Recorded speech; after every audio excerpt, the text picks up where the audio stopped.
Welcome to Daily Wisdom, Walking the Path with the Buddha, a podcast shared by David Roylance. This podcast is dedicated to guiding you to completely eliminate the discontent mind and the suffering it causes by attaining enlightenment. Learn and practice the teachings of Gotama Buddha that will guide you to fully attain a peaceful, calm, serene, and content mind with joy. To support this podcast, visit patreon.com/support Buddha or visit buddhadailywisdom.com, where you will discover a full range of courses, retreats, and online learning resources to assist you on the path to enlightenment.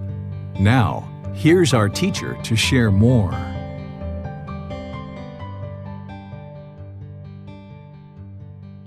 Sawadee Kap. Hello and welcome to Daily Wisdom, Walking the Path with the Buddha. Today is our group learning program, and we're in Chapter 18 of this book, Developing a Life Practice, The Path That Leads to Enlightenment. Chapter 18 is titled God's Creative Action. You have free will. This is where I help you to understand how you can either have a relationship with God and get to enlightenment, or not have a relationship with God and get to enlightenment. It's possible for you to get to enlightenment in either way. One of the biggest myths in Buddhist communities is some people feel that the Buddha denied the existence of God. This actually isn't true. If you look in Gotama Buddha's teachings, he taught about God because different people during his lifetime had a belief in God. In fact, they had a belief in multiple gods. So he taught about God and helping people understand this being so that they can get to liberation of mind and experience enlightenment where the mind is peaceful, calm, serene, and content with joy. But depending on what you've been taught in other venues or other communities, there might be certain things that you're currently understanding about this being God that would actually hinder you from getting to enlightenment. So for example, if you have a fear of God, an enlightened being doesn't have any fear, not even a fear of God. So we're going to be discussing all these various things related to either having a relationship with God and getting to enlightenment or not having a relationship with God. And since God doesn't grant enlightenment, this is why you can actually get to enlightenment in either way, whether you're interested in a relationship with him or not. So welcome to all of you guys. Pleased that you're here. I'm going to use some visual aids to help us in our class so that I can share the teachings on this topic of God's creative action. You have free will. First, let's just talk about a definition of God, because depending on what you've been taught, depending on what you've been thinking, depending on what you've been exposed to, your understanding of God and my understanding might be different, which is completely fine. You're welcome to have whatever understanding of God that you would like. But in terms of understanding what it is that I am going to be sharing with you today, it's important to understand how I'm discussing God and how I'm sharing this teachings, because if your understanding and definition of God is one thing and mine is different, when I'm teaching about this being of God, then you would probably be confused. So let me share with you how I think of God, and then that way you'll understand the teachings that I'm going to be sharing with you today, to either how you can have a relationship with God or not have a relationship with God and still get to enlightenment. The way that I define God is as the creator of the universe and the source of all moral authority, the supreme being. And in English, we refer to this being as God. But there's other languages, such as Arabic, that they refer to this being as Allah. Or during the lifetime of the Buddha, they refer to the great God of Brahma. And they even refer to other gods as well. But this being of Brahma is who we would refer to in the English language as God. This being is all-knowing and all-powerful. Essentially, they know everything that's happened from the very beginning of creation all the way to the end of whatever is going to happen way in the future. They know every single thing that is happening and has happened or will happen. This being of God has the power to do anything that they want. And that's just part of being this supreme being. We call this all-knowing and all-powerful as omniscient and omnipotent. These are words that you might hear referring to all-knowing and all-powerful. When I talk about God, I tend to use the pronoun he because all of my interactions with this being have always been very masculine, and I refer to this being as a he. And if you look at Gotama Buddha's teachings, when he talks about the God of Brahma, he also says that this being is a he as well.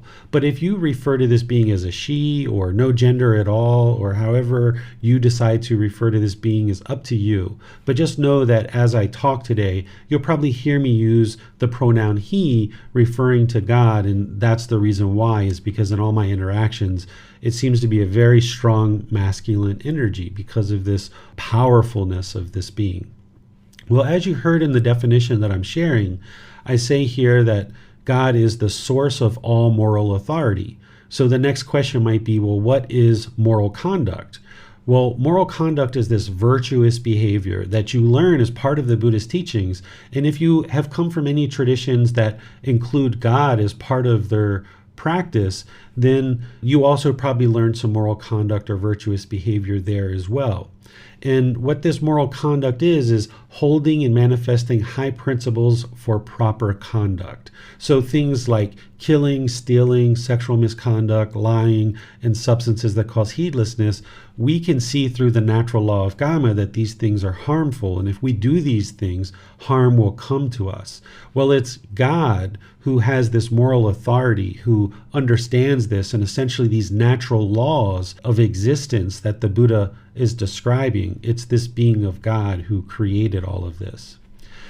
Even though this being of God, this supreme being, is all-knowing and all-powerful and can basically do anything that they would like to do, this being allows all of us to have free will.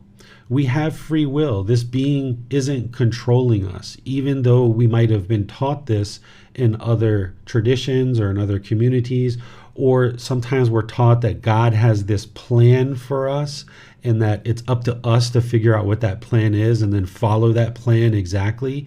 This isn't actually true. And the reason why you can understand this is because, why did you decide to come to class today? Why did you decide to click on this video? Why did you decide to listen to this podcast? Did God force you to do that? Was it God's decision that made you come to this class? Of course not, right? Because you have free will. You chose based on your own free will to come to this class. The hairstyle that you have right now, who forced you to get that hairstyle? Was it God? Was it God's plan? No, of course not. It was your decision. What about the clothes that you're wearing? Did God force you to purchase these clothes and wear them today? Of course not, right? Because you have free will. So this is how I can teach you. I can share something that you can learn, that yes, you have free will, and then now you can start reflecting on it and seeing the truth for yourself. It's independently verifiable. Where when we're in traditions where we're taught to just believe, then we don't know what's true or false. But as you guys know through learning with me, everything I share with you, I share. Don't believe me about anything. You need to independently verify the truth for yourself. So here, not only in other topics that I've taught, but in this topic today, you can independently verify what I'm sharing. And this first thing that I'm sharing about free will is you can independently see that for yourself, that the things that are happening in your life, they're based on your decisions and your free will. This being isn't controlling you and dictating what you should or shouldn't do. This being doesn't have a plan for you that you have to subscribe to and figure out and follow in order to please this being of God. So while Gotama Buddha's teachings are guiding students to liberate the mind, he never put God as a central focus in his teachings, because your enlightenment is not determined on God or a relationship with God. Your enlightenment is determined on your own decisions and your own choices, because you have free will. If you choose to pick up a book and read it to learn about moral conduct, and then you ultimately practice moral conduct, that's your free will decisions. If you choose to meditate and train the mind, that's your free will decisions. If you choose to have right speech or make wise decisions about your speech and your relationships so that you're polite, kind, friendly, and respectful with the people around you, and then you notice that people are then polite, kind, friendly, respectful with you, well, this is your free will choice. It's not God that's controlling you to be polite, kind, friendly, and respectful. And it's not God that's controlling you to be impolite, unkind, unfriendly, and disrespectful. These are our own choices. And as long as the mind associates what's happening in this world as it's God doing these things, if you believe that you don't have free will and you can't see the truth that you actually do have free will, it would be very difficult for you to ever experience enlightenment if the mind thought that everything you were experiencing was based on this being of God. So Gotama Buddha didn't have anything that he could either prove God's existence or disprove God's existence. So he didn't give information to either prove or disprove God.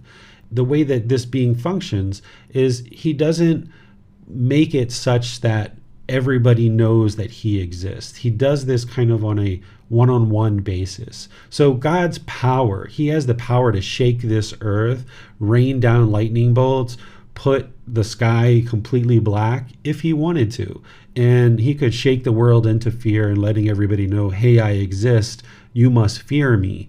But that's not what he does, because he's a loving God. He has an unconditional love for all beings. So he's not going to do something like that to fear people into doing things. Instead, we all have this free will and freedom of choice. And what we experience in life is based on our decisions, not based on this being and pleasing this being. And this being is either punishing us or rewarding us for various things that we choose to do.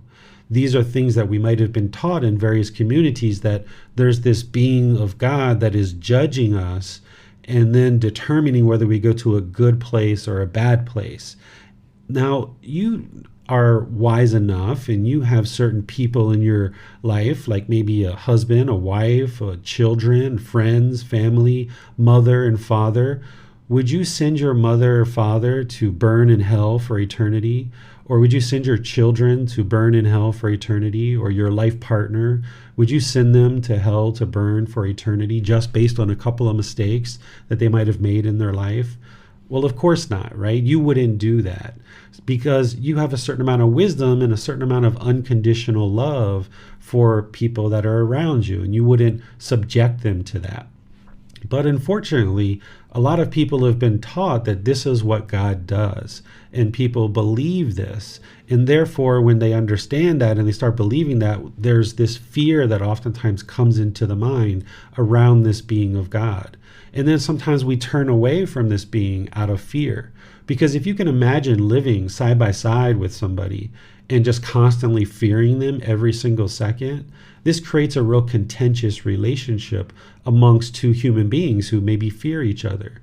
Well, this being of God, if we go around fearing this being, then it would create a real contentious relationship for us. It would create a really difficult time to be able to interact with this being and have a relationship with this being.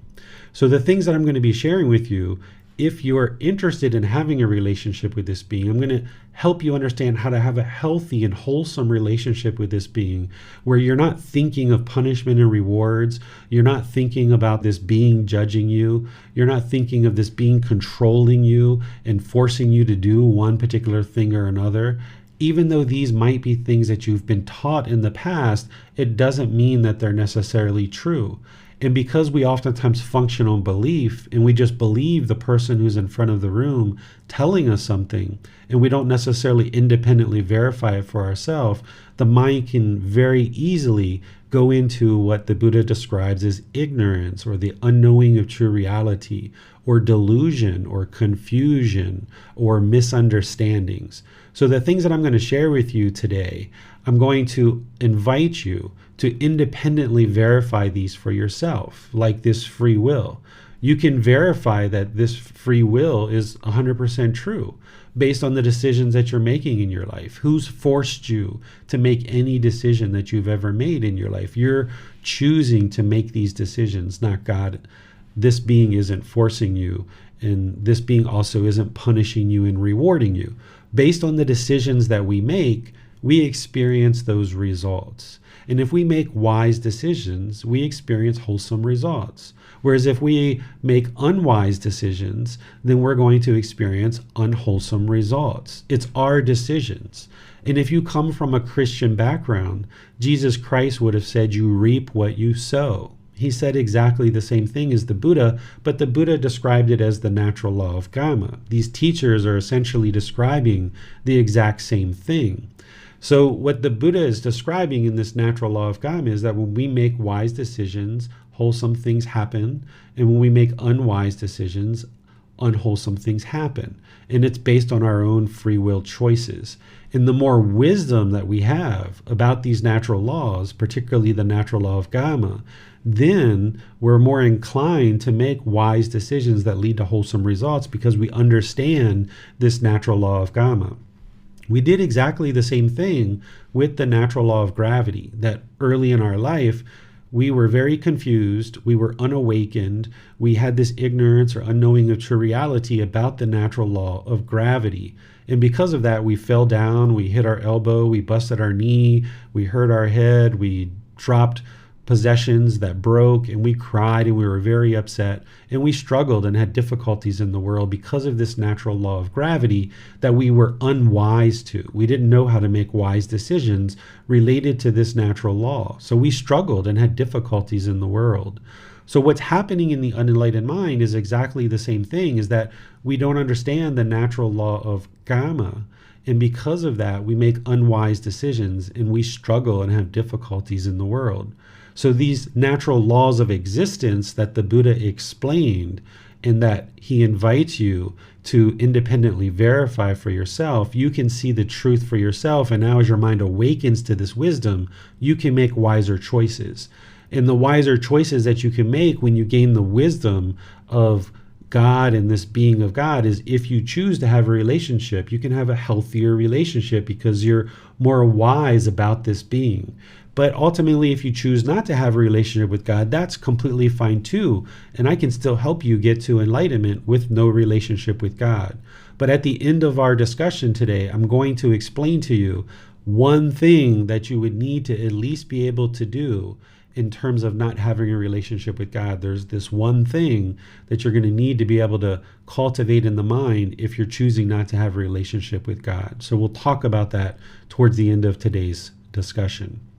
So let's go to the next thing and talk about what Gotama Buddha shared related to his teachings and some of the things that he said related to God. Of course, I don't have time to explain all those things, but between the group learning program and the Pali Canon and English study group, between the first volume of this book series and all the other volumes of the book series, slowly but surely, you'll see his teachings where he talked about God and what he discussed. But here's a little bit of a summary just to kind of get you started, is that the Buddha never denied the existence of God.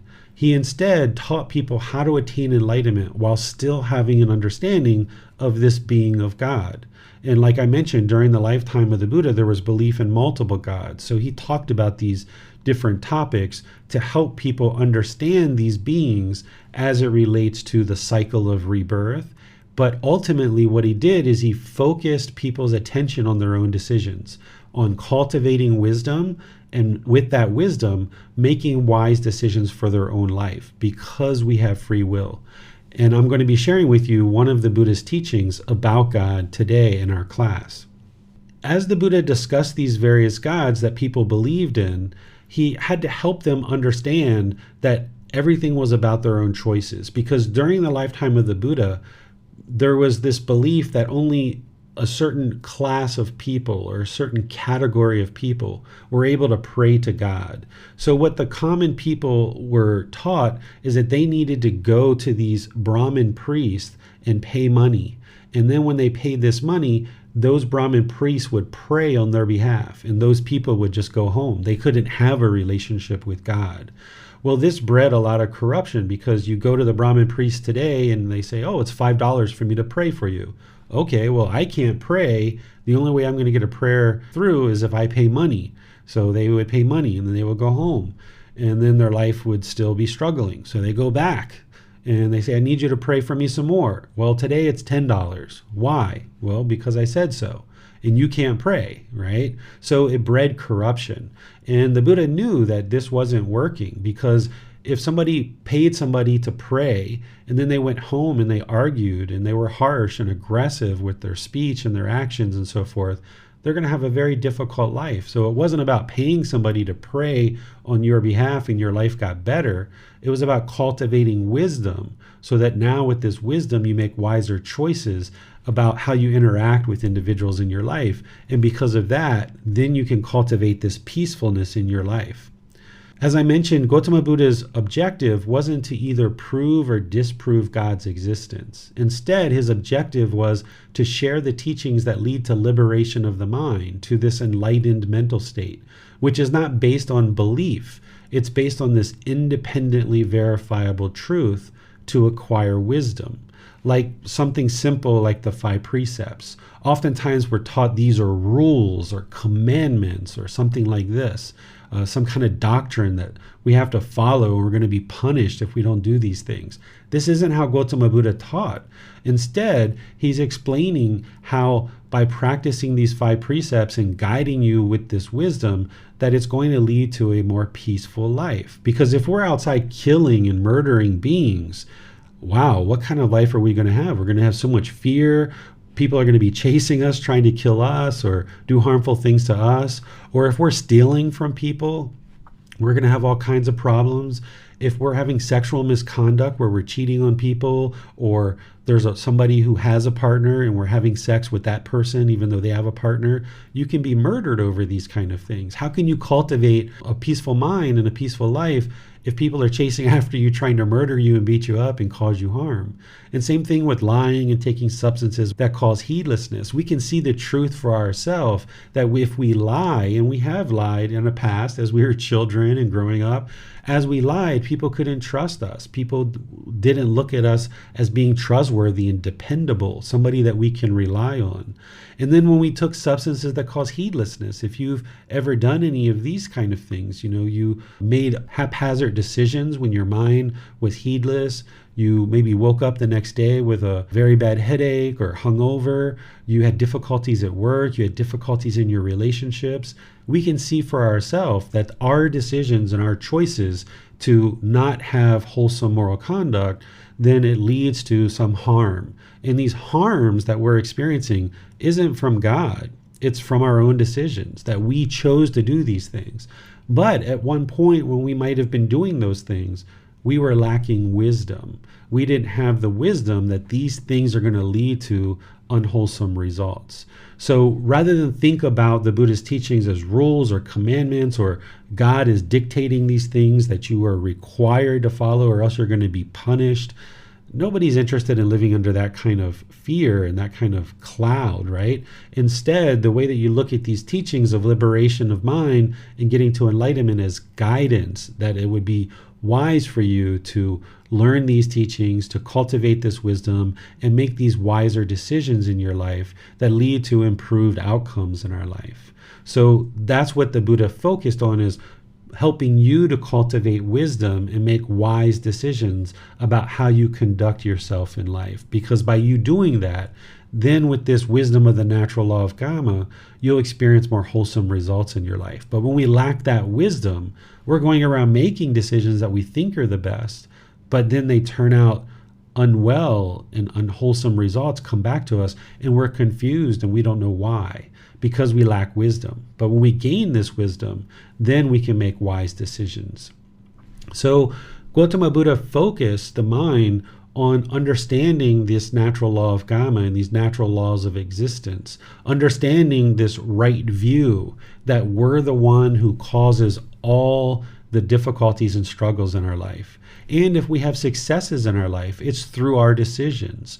And of course, there's friends and family members who are supporting us and encouraging us and contributing to our successes.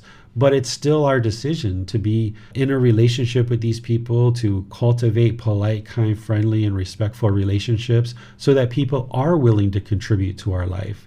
So as we develop right view and we understand that any kind of discontent feelings like anger, sadness, frustration, irritation, annoyance, guilt, shame, fear, boredom, loneliness, shyness, resentment, jealousy, any of these discontent feelings and others are being caused by these pollutions that are in the mind. And when we eliminate these pollutions, then through that training, now we can experience this brightness and this radiance. But it's through our own decisions that this is occurring, not because of God. So it's our own free will, our own choices and decisions based in wisdom that's leading to improved results. So the Buddha shared this as part of his teachings. As I mentioned, he shares in his teachings at different places about God. And I would like to share this one with you. And then I'm going to open up to questions about anything that you guys would like to talk about related to what I've discussed so far. This is just one area where Gotama Buddha talks about God. So if you've ever been taught that Gotama Buddha denied the existence of God, you can see right here that he actually is talking about God. He just wasn't trying to prove or disprove God's existence, but helping you to see that you have free will. So here, don't let the title confuse you. The title is All is Caused by God's Creative Action. All is caused by God's creative action. He says, "Then, monks, I approach those ascetics and Brahmins who hold such a doctrine in view as this. Whatever this person experiences, whether pleasure, pain, or neither pain nor pleasure, all that is caused by God's creative activity. And I said to them, is it true that you venerable ones hold such a doctrine in view?" Okay, so let me give you some background. During the lifetime of the Buddha, there were many different teachers who were claiming that it was their teachings that led to enlightenment. But the Buddha knew that he had gotten to enlightenment because he could experience it for his own mind. And he had actually studied with two other teachers, and those teachings didn't lead to his enlightenment. So he needed to go out and actually discover the teachings for himself. And this is one of the things that makes a Buddha, is that they discover the teachings that lead to enlightenment themselves. So there were these various communities and various teachers who all were claiming that it was their teachings that led to enlightenment. And they would oftentimes congregate in different areas and kind of eat together because they were collecting alms food or offerings and donations from the same people. They would just walk down the street, and if people would like to offer them food, they would offer them food, and then they would kind of congregate in a certain area, and they would sometimes talk. So the Buddha is approaching some ascetics, which are people who are on this path to enlightenment, not necessarily his students, but other ascetics, and Brahmin, who are these Brahmin priests that were told that only they could pray to God on other people's behalf. So the Buddha is approaching these other ascetics and these Brahmin priests and saying, is it true that you venerable ones hold this doctrine in this view that it's God's creative activity that is essentially creating all these things that we experience in terms of pleasure, pain, and neither pain nor pleasure? And when I asked them this, they affirmed it. So basically they agreed. They said, yes, it's God who is causing these pleasurable feelings in our mind, these painful feelings in our mind, and these neither painful nor pleasant. So these happiness, excitement, elation, thrill, euphoria, these people are saying God's the one who's causing that in our mind. In the painful feelings, the sadness, the anger, the frustration, these other ascetics and Brahmin, they're saying, yeah, God's causing all of that. Or this boredom or loneliness or this displeasure, this uncomfortableness, they're saying God's the one who's causing that in our mind. So they affirmed it to the Buddha that yes, that's what they felt. That was their belief. That was their view. Then I said to them, in such a case, is it due to God's creative activity that you might destroy life, take what is not given, indulge in sexual activity, speak falsehood, produce argumentative speech, speak harshly, indulge in idle chatter, that you might be full of longing, have a mind of ill will, and hold wrong view? So he's saying, okay, well, if God's the one who's causing all these feelings in your mind, is he also the one who's forcing you to kill and steal and have this sexual activity and lie and speak in argumentative ways and harshly have idle chatter? And when he says full of longing, this is craving. When he says have a mind of ill will, this is anger, hatred, and ill will. And hold a mind of wrong view, this is the ignorance or the unknowing of true reality. Is he saying, is it all of this is because of God too? And he says, those who fall back on God's creative activity as the essential truth have no interest to do what should be done and to avoid doing what should not be done, nor do they make an effort in this respect. So essentially what he's saying is if you believe God's doing all these things and he's controlling your life and you don't have free will, then you don't even have an interest to do what should be done or not do what should be done in order to essentially get to enlightenment. Because here, this last paragraph, he says, since they do not apprehend as true and valid anything that should be done or should not be done, they are muddle-minded, meaning confused in the mind. They do not guard themselves, restraining the mind and guarding the mind. And even the personal designation aesthetic could not be legitimately applied to them.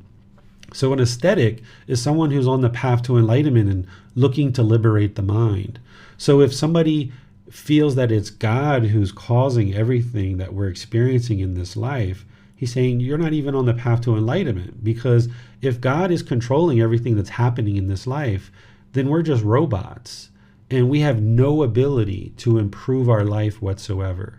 So when you went to school and you learned how to read and write, or you graduated high school or college, or however far you went with your education, or if you went into a career and you got some job training and you have a certain skill and job, all of that was based on your own decisions. So whatever income you have, whatever material possessions you're able to acquire for your life, whatever basic necessities that you have in terms of food, water, clothing, shelter, medical care, these are all decisions that you made in order to get educated and have a professional job and be able to afford these things for yourself. God's not providing these things for you, but it's your decisions that are leading to your acquiring of these things. And the Buddha is helping his students see here that it's your own free will, your own choices that are leading to whatever results that you're experiencing in life, rather than God causing all of these things for us. So all is caused by God's creative action. Really what this is all is not caused by God's creative action. God has the ability to control what's going on in the world, but he doesn't. Because who would ever be interested in living in that world where we're all just robots? None of us would be interested in that. We would be interested in having our own free will and making our own choices. So the Buddha is explaining that to his students here, because as long as we think that God is controlling things, then why would we ever do anything to learn? Why would we try to improve our own decisions and our own wisdom to make wiser choices if somebody else is controlling everything that's going on in our life? But that's not the truth. The truth is that we can make wise decisions to improve our life. We can gain more wisdom. We can gain more skills. We can make wiser decisions about what we're doing in life in terms of our job and our personal relationships, where we live, what we choose to do. All of these things are based on our own free will. So let me pause here and see what questions you guys might have about God, or this being of God, or this free will that I'm talking about here. The way that you ask questions is you put those into Facebook, YouTube, or Zoom, and the moderators will see that and be sure that your question gets asked. Or if you're in Zoom, you can electronically raise your hand and ask any questions or follow-up questions directly. Yes, thank you, Teacher David. Max is asking in Zoom, Teacher David, can you explain how using the term supreme being is used and how that relates to whether God is above or below us? Okay, so the way that beings are in this world, in the way that we need to think about it in order to get to enlightenment, is that all beings are equal. that there's no being above us or below us. But when I say supreme being, what I'm sharing is that this being has this all-knowing knowledge and this all-knowing power. They're able to do anything and anything that they would like at any moment. They don't wield that power. This being God doesn't wield the power. This is what you're going to hear in a little bit, where sometimes we pray, and if somebody's asking God for favors, treating him like a genie in a bottle, and then he doesn't do what that person wants, that person can get angry and upset and turn away from God. And sometimes people turn away from a relationship with God because they think he hasn't produced this miracle that they want. Like if your mom is sick in the hospital and you're praying for God to save her and then she dies, my goodness, that person's probably going to hate God at the end of that situation. And this is one of the reasons why people have turned away from God, because of their lack of wisdom of this being of God. And they think that he's supposed to save and perform this miracle. And when he doesn't do that, they feel God's turned their back on them, so they turn their back on God. So this being of God, when I say supreme being, I mean he has this power and this ability to do things, but he doesn't do that because the problem isn't, in this example, that our mom is sick, right? Sickness is impermanence. The problem is that our mind is craving permanence. We want mom to be permanently healthy. That's the real problem that's happening here. And God hasn't caused our mom to be sick. What's caused our mom to be sick, for example, is maybe she doesn't exercise. Maybe she eats bad food. Maybe she's made some choices in her life that wasn't so wonderful, and that's what's led to her sickness. Or maybe she's just old and the body is not permanent. So because we misunderstand these things, if we think that God is controlling the world and someone close to us gets sick, then we blame God. Or if we pray to God and we ask for favors and he doesn't do it, then we blame God, right? This is what we do when we have a lack of wisdom and we have wrong view.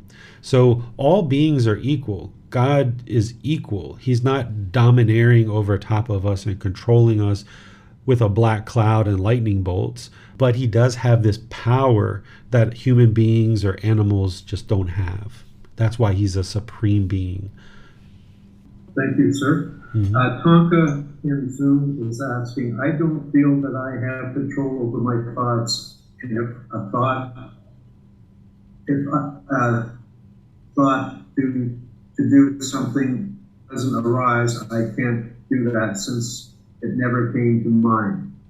How can I have a free will to do it or not in that case? Tony, I'm having a bit of challenge hearing you. I think it might be the microphone or the audio.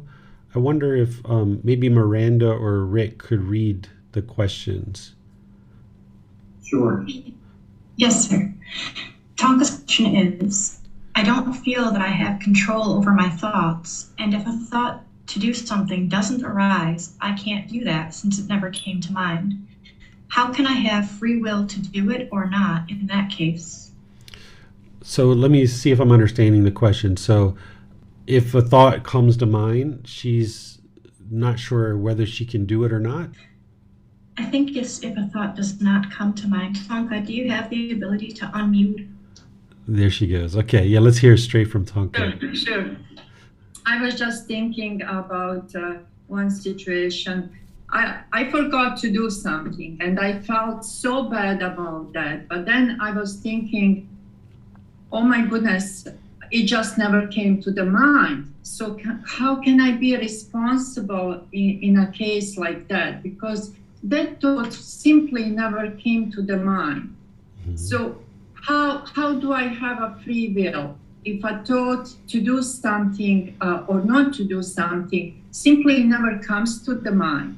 Mm-hmm. Like that's where the question is coming from, because if a thought comes, I feel I can decide if I'm gonna act on it or not.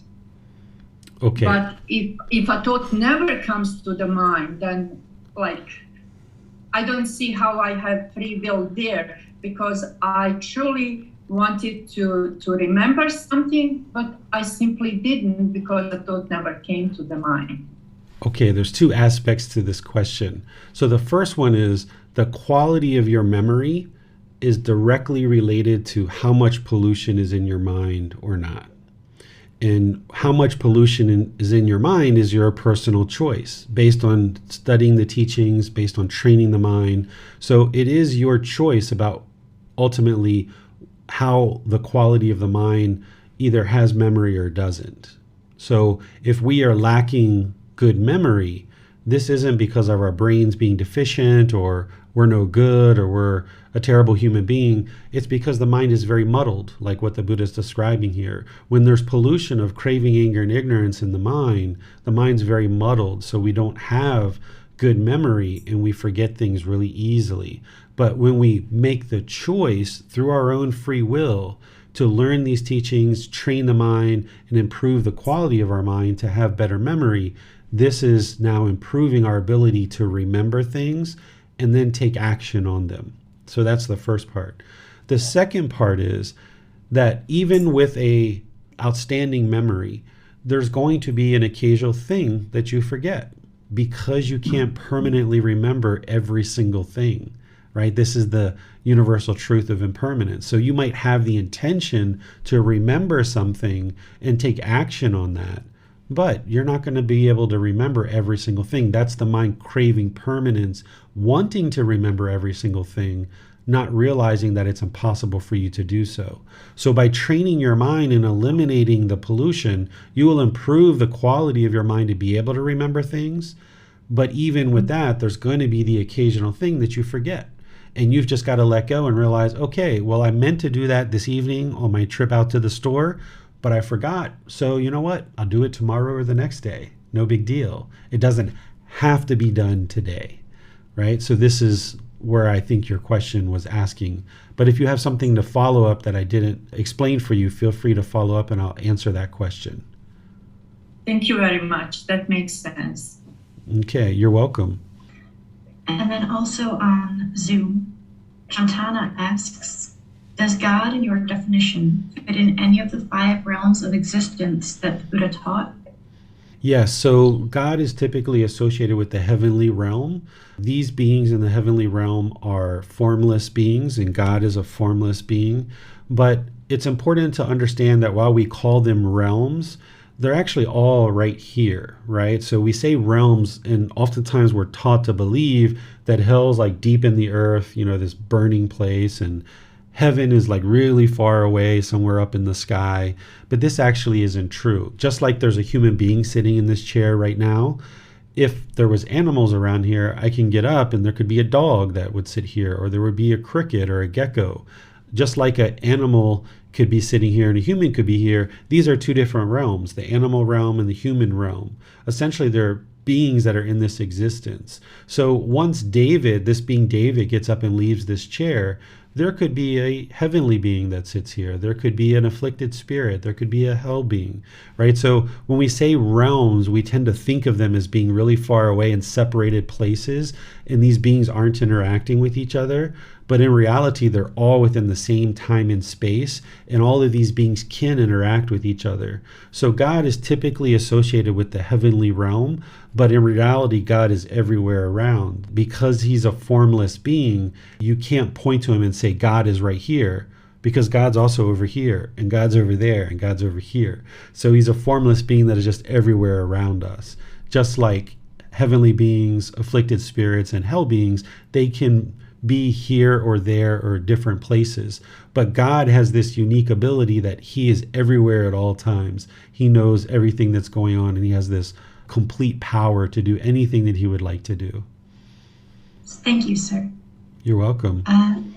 Her follow-up question is, the God that the Buddha mentioned, does he fit into any of the 5 realms of existence as Deva? What a deva is this is a word that's used to refer to heavenly beings. So when I say heavenly beings, somebody else might translate that as a deva. So God isn't a deva. God is a different being. He's not a heavenly being. He's associated with the heavenly realm, but he's his own unique being as a God rather than a heavenly being or a deva. Thank you, sir. That actually answered one of the questions that I was going to ask also. I do see that Rick has his hand raised. Let's go to him for his question. Yes, thank you, Miranda. Chris from Facebook asks, what is the difference between the awakened state and God? Is there a difference? And is there a difference between God and the Buddha? Yes, so I'll answer these separately, and then if you guys, when you ask questions, if you could just ask one at a time, because my mind's trained to just focus on one thing at a time rather than answering one question and holding the other question in my mind. What I do is I just listen to the first question and answer it, and then after I'm done, I'll let you ask the second one, and I'll answer that one. So the first one, go ahead and repeat that, Rick, so that I can hear that. Sure. Let me get back to the page. Okay, Chris asks, what is the difference between the awakened state and God? Is there a difference? Okay, yes, there's a complete difference. So God is a being, the supreme being, where the awakened state is the mind that you've cultivated and trained to eliminate the 3 poisons, and more detailed, the 10 fetters, and your mind is now no longer experiencing any discontent feelings. It's peaceful, calm, serene, and content with joy. So a human being and a heavenly being can get to enlightenment where the mind is no longer experiencing discontentedness. It's peaceful, calm, serene, and content with joy. This being of God is its own separate being, and God is already enlightened. God is the one who created all these natural laws. So his mind has got deep wisdom about these teachings. So these are 2 separate things.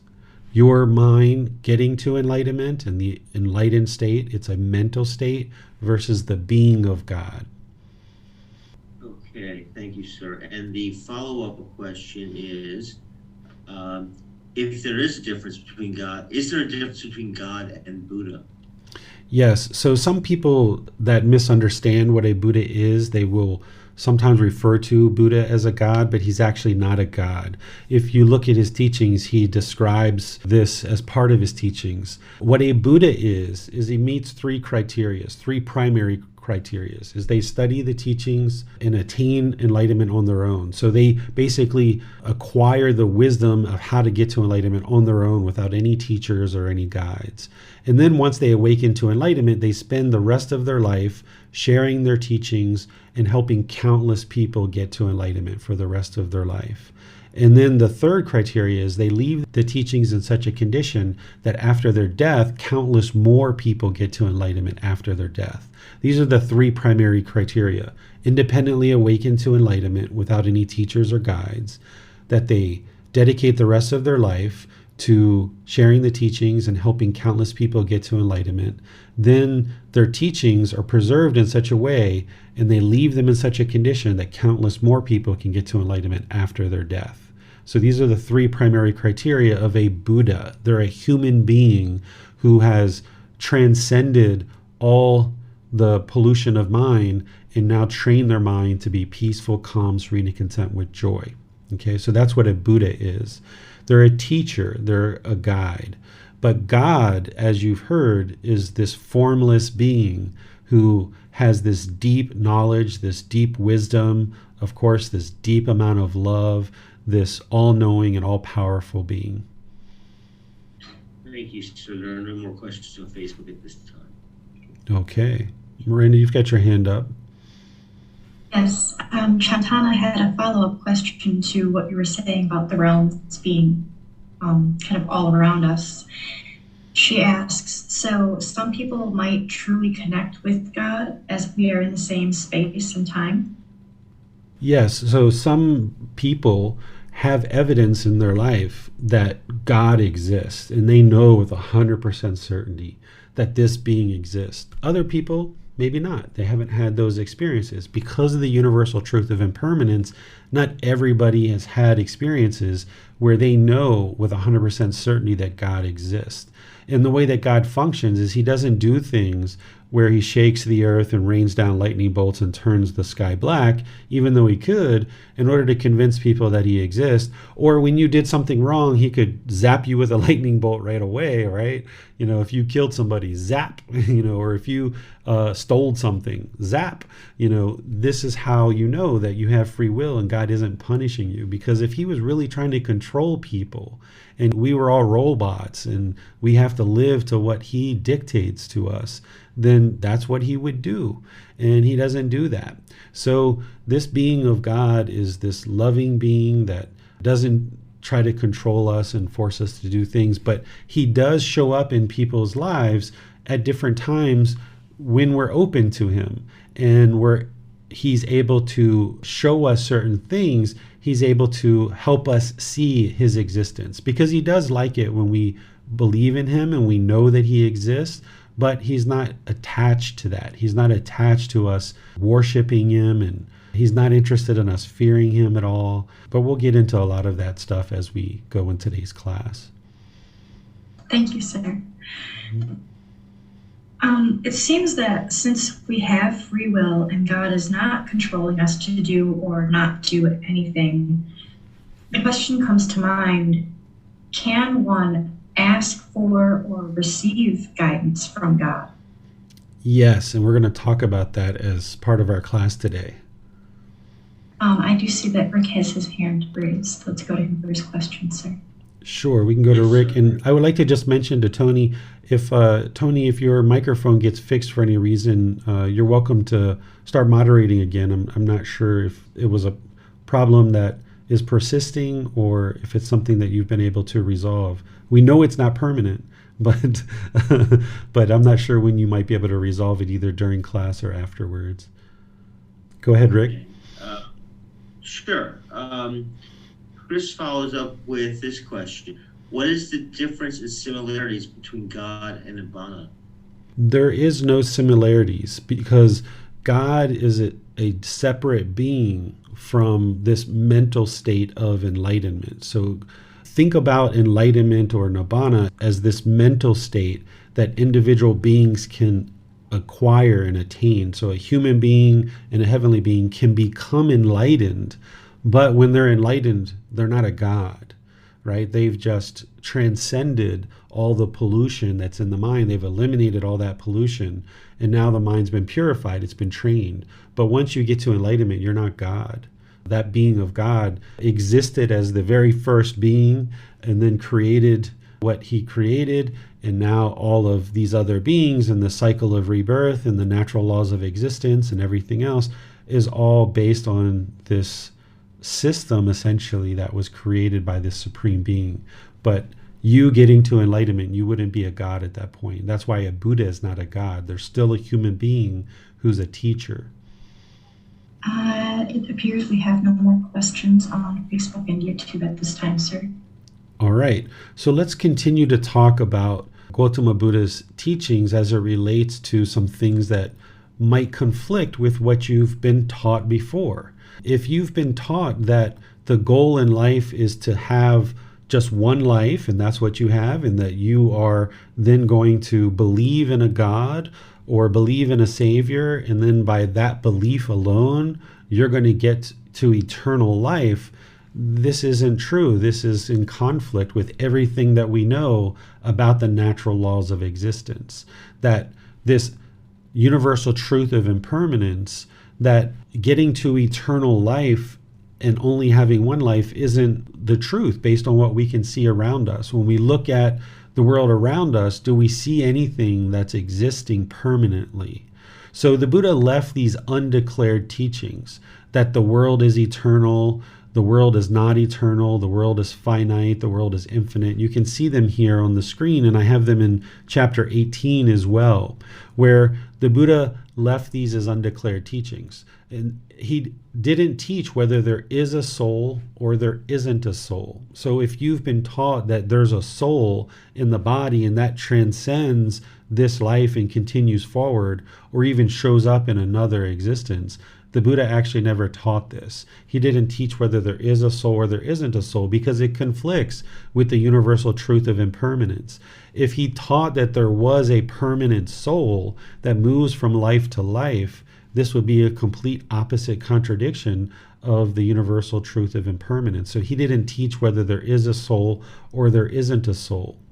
And then also in terms of what you experience as an enlightened being, he left once you attain enlightenment and die, he left what happens next as an undeclared teaching, if anything at all.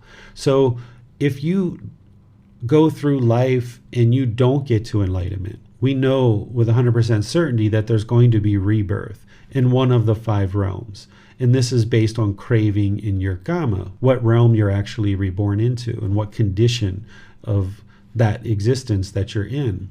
But if you attain enlightenment in this life, then the rest of your life, your mind's going to be peaceful, calm, serene, and content with joy, no longer experiencing any anger or frustration or sadness or any of these other discontent feelings.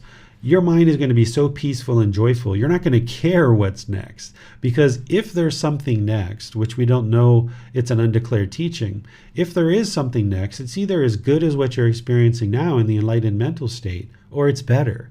Or there may not be anything next. The Buddha didn't teach whether there is or isn't something next. And if you continue through this book series of all 13 books, you're going to encounter content where I shared that the reasons why the Buddha may not have taught what is potentially next, if anything at all. I give like 3 different potential reasons why he didn't declare these teachings. So if you've been taught that your goal in this life is to believe, worship, you're going to please this God, and then when you die, you're going to go get to live in heaven for eternity, this goes against everything that you have learned and potentially seen and independently verified yourself based on the universal truth of impermanence. That getting to a realm that is permanent, how could the heavenly realm be permanent when everything else around us is impermanent as this universal truth? So when you start independently verifying the truth for yourself, you can see that things that you might have been taught in the past just aren't true. And those people weren't necessarily teaching you those things out of deception or any ill will or anything like that. But typically people who are teaching these kind of things truly believe what it is that they're teaching. But that's the whole problem, is that it's belief. It's not based on independent verification. So when we just believe and we don't know what's true or false throughout life over multiple thousands of years, then people can kind of slip in things or change things. The oral tradition is things gets changed, and even in a written tradition where things are translated from one book to the next, things gradually change because of the universal truth of impermanence. So as things are gradually changing, then where we are today, 2022 years later after Jesus's death and over 2,500 years after the Buddha's death, if you're reading books or you're listening to a teacher teach, the only way that you know whether something's true or false is if you independently verify it for yourself, and that's where you get to wisdom. Because all the books that we have, all of the teachings that we have in oral tradition, they're subject to impermanence. So the way that the Buddha gives us to cut through that is to independently verify it for yourself. And then there are certain teachings like this where he just didn't declare them for one reason or another. So it's important that you let go of any kind of craving or desire for eternal life, or that you let go of any craving or desire to be with this being of God for eternity. And we're going to talk about that here in a moment. So here are some things that will help you if you're interested in having a relationship with God. Because it's not required that you have a relationship with God, but if you are going to have a relation with God, you're going to need to adjust your thinking on a few things in order to get to enlightenment. And if you're interested to have this relationship, it's not going to hinder you. So while it's not required to have a relationship with God, having a relationship will not hinder you if you learn and practice in the way that I'm going to share with you. The first one is you need to have right view. Right view is understanding and practicing that everything that you experience is based on your own decisions. It's a result of your own decisions. Your own choices and decisions are leading to everything you're experiencing. Whether it's the discontentedness in your mind, whether it's your child yelling at you, whether it's you got a flat tire today, all of these things are based on your own decisions. Not as punishment and rewards, but based on your own decisions. Why did the tire go flat? Well, it got worn out. Why are my children yelling at me? Because I yell at my children. And I taught them through my own conduct that when I yell, they're learning that. So now they're yelling at me when they're 12 or 14 years old, right? Or whenever they get to a point where they're starting to yell. That's because that's what you've taught them. That's the results of your decisions. So if we think that these things are happening based on God, then we don't have right view. So it's the Four Noble Truths that is helping us to establish right view and understanding that it's craving, desire, attachment that's causing all the discontent feelings in our mind. And by accepting responsibility for those discontent feelings, now we can actually focus on the real problem and actually fix them. If we blame other people for the problems that we experience in our life, then the tendency is that we try to fix other people. And that's why our life doesn't improve, because we keep trying to fix other people. We're not focusing on the real problem, which is our own mind. So as long as we're believing that other people are causing the problems in our life and we're blaming them, then not only are we not focusing on the real problems, but we tend to push those people out of our life thinking that's going to solve the problem when it really doesn't. And the same thing happens with God.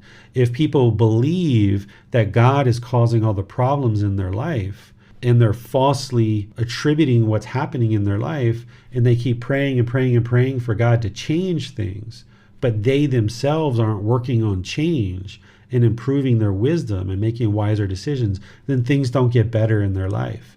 And then what ultimately sometimes happens is people decide to push God out of their life and no longer have a relationship with him because they think that he's punishing them with all these unwholesome things that are happening.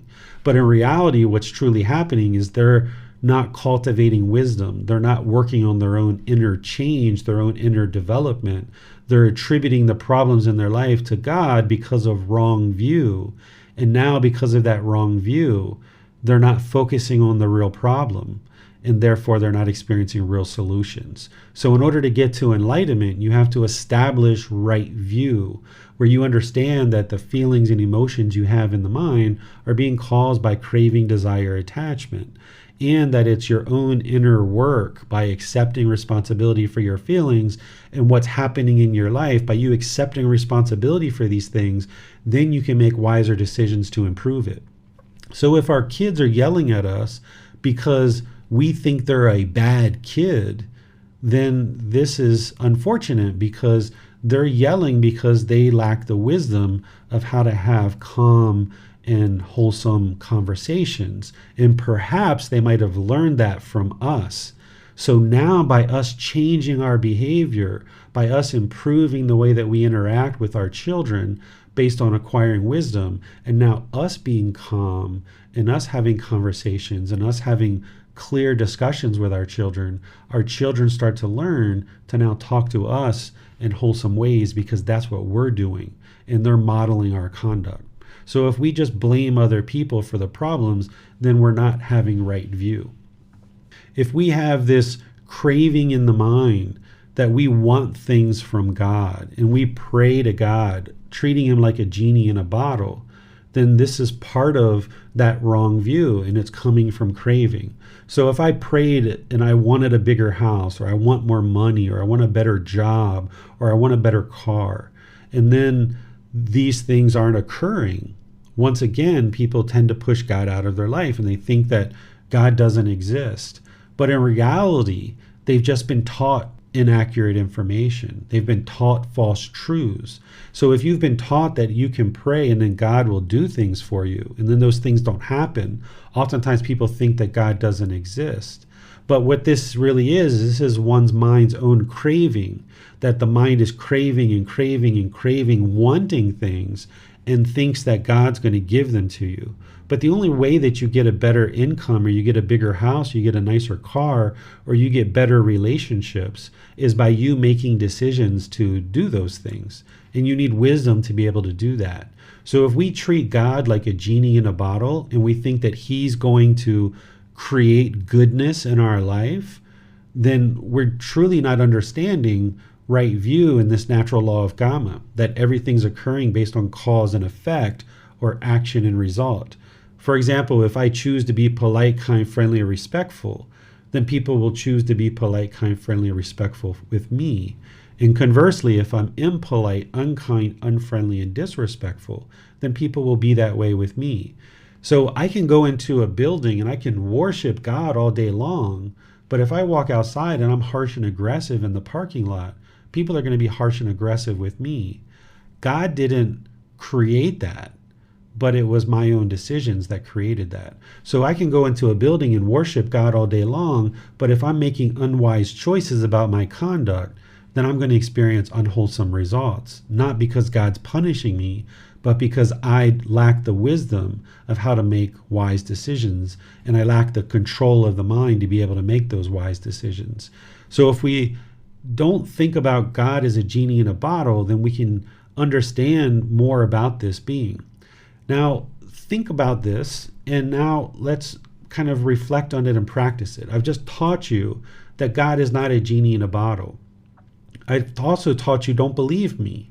So you can practice this right now and see if what I'm saying is true. You can put your hands together or pray however you normally pray and ask God for $1 million. And if you get that $1 million, you'll give it away to all the poor people or people that are in need or people that need help. So you can put your hands together and pray right now. And if $1 million shows up for you, then God is a genie in a bottle, and what I just taught you is not true. But if you put your hands together and you pray for $1 million to show up and it doesn't show up, that's your truth, that God is not a genie in a bottle. He does not grant wishes, even though this is what we might have been taught in the past. So this is where you need to independently verify these things and see that every part of your life and things that you've experienced is a result of your decisions. What you can do if you choose to pray, if you like, is let God know that you believe in his existence and that you know that he exists, or that you're open to believing in his existence and you don't know whether he exists or not. And let him know that you're open to his guidance, and that if any point he would like to guide you and give you wisdom, that you're more than open to that, and give him thanks for being part of your life. Just like you would if you had a friend that you appreciated, you would tell them like, hey, I'm really open to your advice and thank you for your kindness and your interest to help me. You can talk to God like that. If you can imagine being God with billions of people all over the planet, just constantly asking you for things, how long would it take if you had one particular friend that called you every day? It was like, Tony, can I get some money? Hey, Tony, can you buy me a new house? Hey, Tony, can you come pick me up at the store? Hey, Tony, can you give me a ride to my friend's house? Hey, Tony, can you give me some more clothes? If you had somebody doing this, it would probably be like 3 or 4 days and you'd probably stop answering the phone, right? So each one of us, if we experience that, we would probably do that same thing. Like we wouldn't pick up this phone, right? And here's God not granting wishes, but yet people think that that's what he's doing. People think that he's a genie in a bottle, and this bombardment of people asking for things. This is just coming from craving, desire, attachment, where if you understand that it's your own decisions that are leading to certain results, then you just make wise decisions to accomplish whatever it is that you're looking for in life. Rather than looking for God to create change or give you things, you go out and you accomplish those things for yourself through your own wise decisions. And it's important to eliminate any craving that you might have to be with God in heaven. If you've been taught that that's what you need to do and you're craving and craving and craving to be with God in heaven, then you still have craving and you're going to be reborn because of the craving, this mental longing and strong eagerness. So essentially you need to eliminate attachment to God. He's not attached to us. He loves us unconditionally. He would like to see us all be in harmony and live good lives, but he's not attached to that occurring. That's why he doesn't force things and control things here on earth. When somebody chooses to murder or rape a person, that's that person choosing to murder or rape that person. That's not God doing that. So if God was trying to control things, he would stop that from occurring, but he's not trying to control things. And everything that we experience on earth is based on our own decisions. So if we're attached to God, thinking that it's up to God to change all these things in the world, then we might just be waiting around for God to change our life. But if we understand that it's up to us to cultivate wisdom and make wise decisions in our life, then we can have a relationship with this being of God, potentially experience wisdom that God might share with us, and then we can go out into the world and make decisions that improve our life. The way that this wisdom from God comes about is when you let God know that you're open to his guidance, because he's not going to just push his way into your life.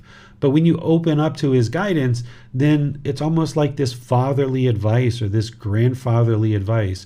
If you're asking for God's advice and saying, please give me advice now, this is a craving and you're not going to get it. But if you're ever just open to his advice and his guidance, and you're just walking down the street thinking about something or contemplating something, or you're sitting in a chair in your home just thinking about some challenge that you're working on, and then there's this fatherly advice or this grandfatherly advice that comes into the mind, this is God that's providing you advice and guidance. It doesn't mean you have to run out and go do that right away.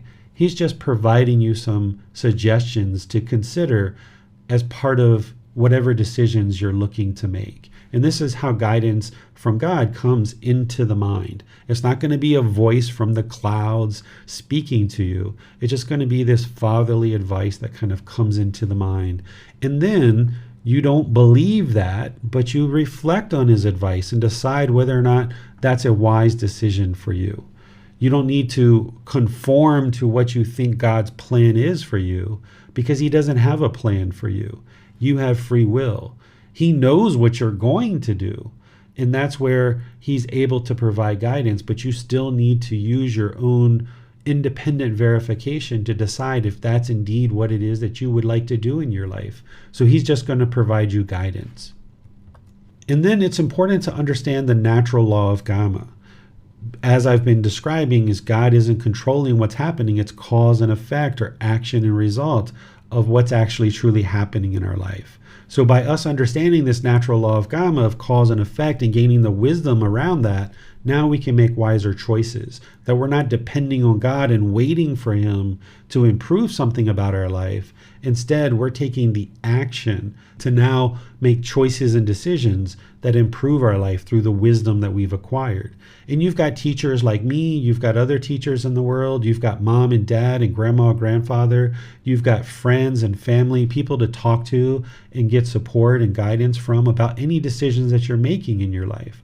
You're not dependent on one particular person like me, or one particular person like your mom or your dad or a certain friend.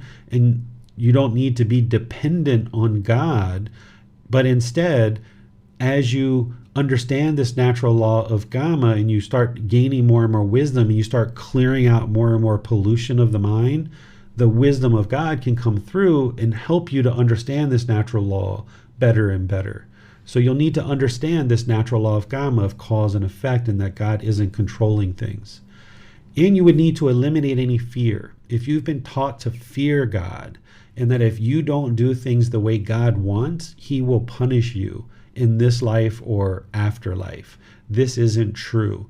You have enough wisdom that you know that you wouldn't punish your child or punish your life partner or punish your parents.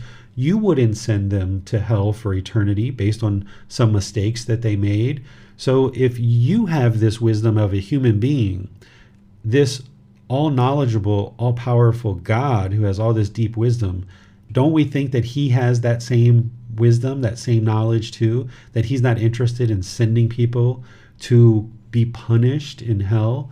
Instead, it's our own decisions that lead to rebirth in hell. It's not God that's choosing for us to be reborn in hell. If anybody's punishing us, we're punishing ourselves through our own decisions. So if we've been in hell or we end up in hell at some point, that's from our own decisions, not from God.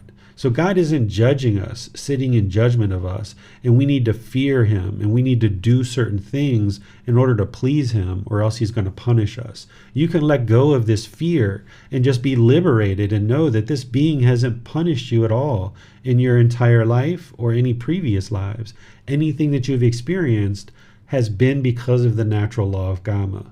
Because of your own decisions, that's what leads to either wholesome results or unwholesome results. So you can completely let go of having to duck in fear and be worried about anything that God may do or not do to you, because God doesn't do these things. Anything that we experience is a result of our decisions.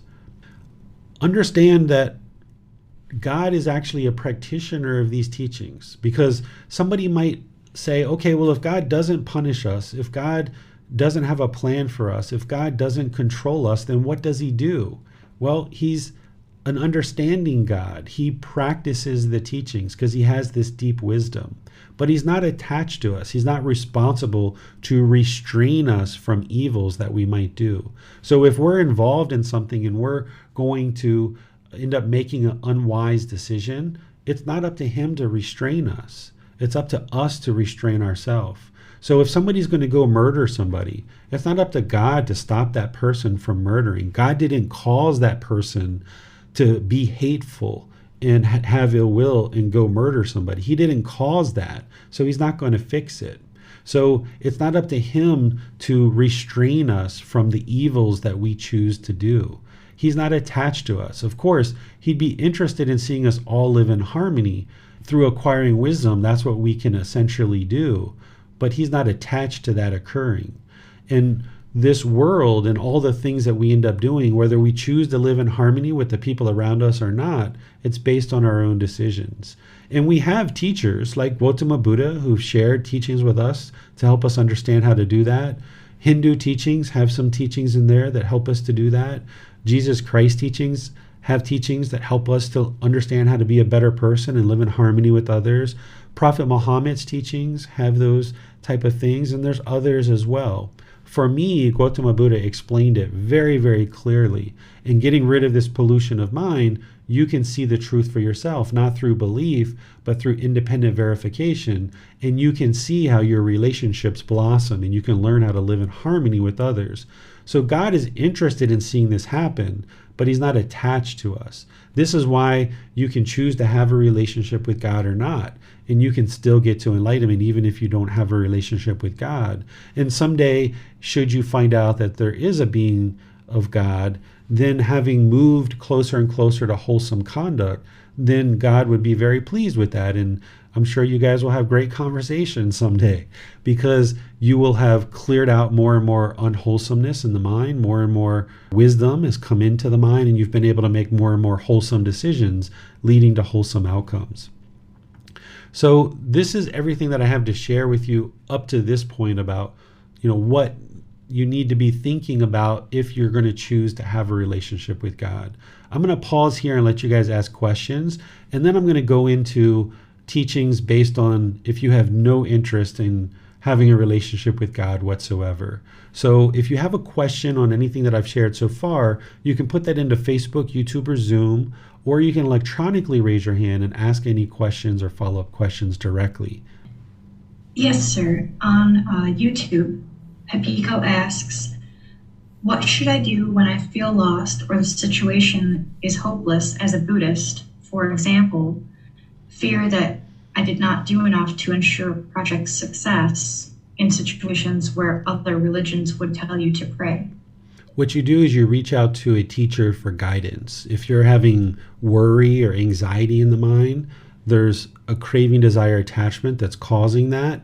And if you're not able to see what that craving, desire, attachment is, then you reach out to a teacher and you seek guidance through personal guidance or through asking questions in class, sending a private message, or posting in Facebook. You can get my help and you can share the situation of what you're encountering, and then I will help you see what's causing that worry and anxiety. It's craving, desire, attachment. And then if there's certain teachings that you need in order to understand how to make wiser choices, then I'll share those teachings with you. I won't tell you what to do. I won't give you a certain decision to make, but I will share with you teachings that will help you reflect and understand how to make better decisions so that you won't experience that worry and that anxiety. Because that's what's actually causing it, is the craving, desire, attachment. Praying to God isn't going to fix your worry and anxiety. praying to God isn't going to fix your work project. The only thing that's going to improve these things is gaining wisdom so that now you can eliminate the craving, desire, attachment that's causing the worry, and you can make better decisions at work. And the only way that you get to wisdom is reaching out to a teacher and seeking guidance, and then independently verifying that it's working and helping you. Thank you, sir. On Zoom, Brandon asks, if God is a practitioner of these teachings, is it accurate to say a Buddha is someone that experienced obtaining enlightenment from the wisdom of God? The Buddha never says this because a Buddha needs to do the work themselves. God isn't going to just give a Buddha all the wisdom that they need in order to get to enlightenment. A Buddha has to do work. God's going to be there, at least I can speak based on certain experiences that I've had. God's going to be there to share wisdom along the way, but he's not giving a Buddha everything. A Buddha still has to do an enormous amount of work. And this is why they have so much wisdom and they're able to help countless people get to enlightenment during their lifetime. And it's also why they can leave their teachings in such a condition that countless more people can get to enlightenment after their lifetime, because they've done so much work that they've cultivated this wisdom. God's not just handing it to them. So the Buddha never talks about getting wisdom from God, but I can share from my experience that God has surely helped me at different times along this path, but there's still an enormous amount of work that you would need to do in training your mind and making wise decisions. Thank you, sir. Chantana asks, if I have no interest in God, how to communicate or share Buddha's teachings with one that does believe in God, or about seeing angels? So if there's someone who believes in God and they're interested in learning these teachings, then they can reach out to learn. It's important to remember that your objective isn't to push the teachings to somebody or force or try to coerce somebody into learning. That person has to be able to choose to learn. And there's things that we can do. We can leave a book around. We can ask them if they would like to learn. We can do little things like this here and there. But the real problem, and you already know this, is that there's this craving that you want somebody perhaps to learn and understand these teachings. But each individual person has to choose to learn and understand these teachings. And someone who has an interest in maintaining a relationship with God, they can learn what I'm sharing here, and they would still need to learn all the other teachings, like the three universal truths, four noble truths, eightfold path, so forth and so on. They're going to still need to learn all that other stuff. But sometimes people think that they're turning their back on God, or they're walking away from Jesus Christ to be able to learn the Buddhist teachings. But when they understand that the Buddha isn't a God, he isn't a prophet, he isn't a savior, he's just a teacher, he's just a human being, and you don't worship the Buddha. Because oftentimes people are taught that they shouldn't worship a false god, and if they think the Buddha is a god, they might turn away from the Buddhist teachings. But if they understand that Gotama Buddha taught a lot of very similar teachings as Jesus Christ and Prophet Muhammad and other traditions that teach about God, then they can understand that they can actually learn the Buddhist teachings, improve the condition of their mind and their life, while still evolving with the teachings that they already know. So rather than look at it as turning their back on God or turning their back on their previous tradition, they can look at it as those things led them to where they are today in life. And now this other teacher can help guide them even further and continue their progression in life. It's kind of like if you were in college and you were studying a topic like management or marketing. You might have Professor A that teaches you certain things and gets you to a certain point. And then Professor B teaches you that same topic, but just different aspects of that topic or that subject, and takes you to a different point. And Professor A and Professor B both contributed something to your life. And it's not that you're turning your back on Professor A. You appreciate and have value and gratitude and respect for everything that they taught you. It's just that these two teachers are teaching a similar topic in different ways, different language and different way of explaining it. Thank you, sir. Mm-hmm. Tony asks, My brother is a born-again Christian. He believes that Jesus is the Son of God, and the only way to have salvation is through Jesus. He's concerned about my not finding salvation and is always trying to save me, which causes us to have heated debates. How could I handle this skillfully? Well, when they're trying to convince you that you have to do things their way, recognize that as their craving and their desire, their attachment, they're causing any discontentedness, and don't sit there and argue or try to convince them otherwise. If they would like to try to convince you of this, you can walk away. You can say, thank you for your concern. I understand. I'm not interested in this conversation. But arguing or trying to convince them that you're right isn't going to work, because in their mind, they have this deep craving. It might lead to anger. And all of this is coming from the ignorance or unknowing of true reality. And you're not going to be able to change that in their mind.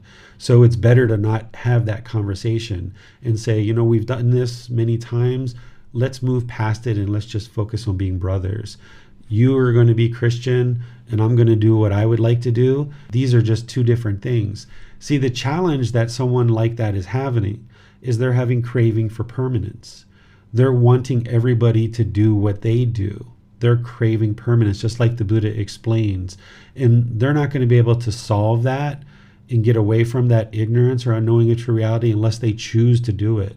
So staying in a conversation where you're trying to convince them of something and they're trying to convince you of something, you've already done that multiple times. It's not working. So it's better to just not even go there with that conversation and focus on having other conversations about other things that brothers would like to talk about. And just know that this is a topic that you guys are going to disagree on. You're not going to agree, and that's okay.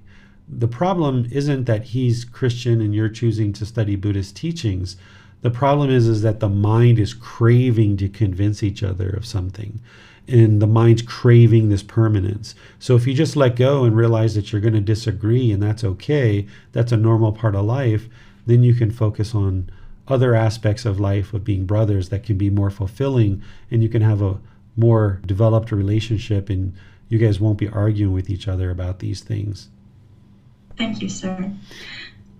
Going back to, you had said that God, Brahma, is a practitioner of these teachings. Does this also mean that this being of Brahma is a being that is subject to the cycle of rebirth, sir? They are impermanent. God is not permanent. They are subject to the cycle of rebirth, but their lifespan is significant compared to any other being. That's why I refer to God as a supreme being, because their lifespan is just enormous, unfathomable. Even Gotama Buddha talks about this, about Brahma's lifespan is just more significant than you can ever imagine. So we know that this earth, we think, has been in existence for at least 4.5 billion years, right? Billion years that the earth has been here. That's our current thinking. It could be longer, who knows, but this is our current thinking. So our life of 80 to 100 years, I mean, it's a blink of an eye compared to 4.5 billion years. So this being of God has existed before this earth. So this being's lifespan is significant, but they're not permanent and they are subject to the cycle of rebirth. This being will at some point no longer exist, just like all of us. Thank you, sir. Mm-hmm. It appears we have no other questions at this time, sir. Okay, so now let's talk about a situation where you may be not interested in a relationship with God, which is completely fine, because my goal in this conversation and in this chapter of the book is not to convince you that God exists. Just like the Buddha, I'm not interested in proving or disproving God's existence. I'm interested in helping you get to enlightenment. And if you're interested in maintaining a relationship with God, I'll help you do that and understand how to do that. But if you're not interested in having a relationship with God, I'll help you do that too and help you understand what you need to do in order to get to enlightenment without a relationship with God.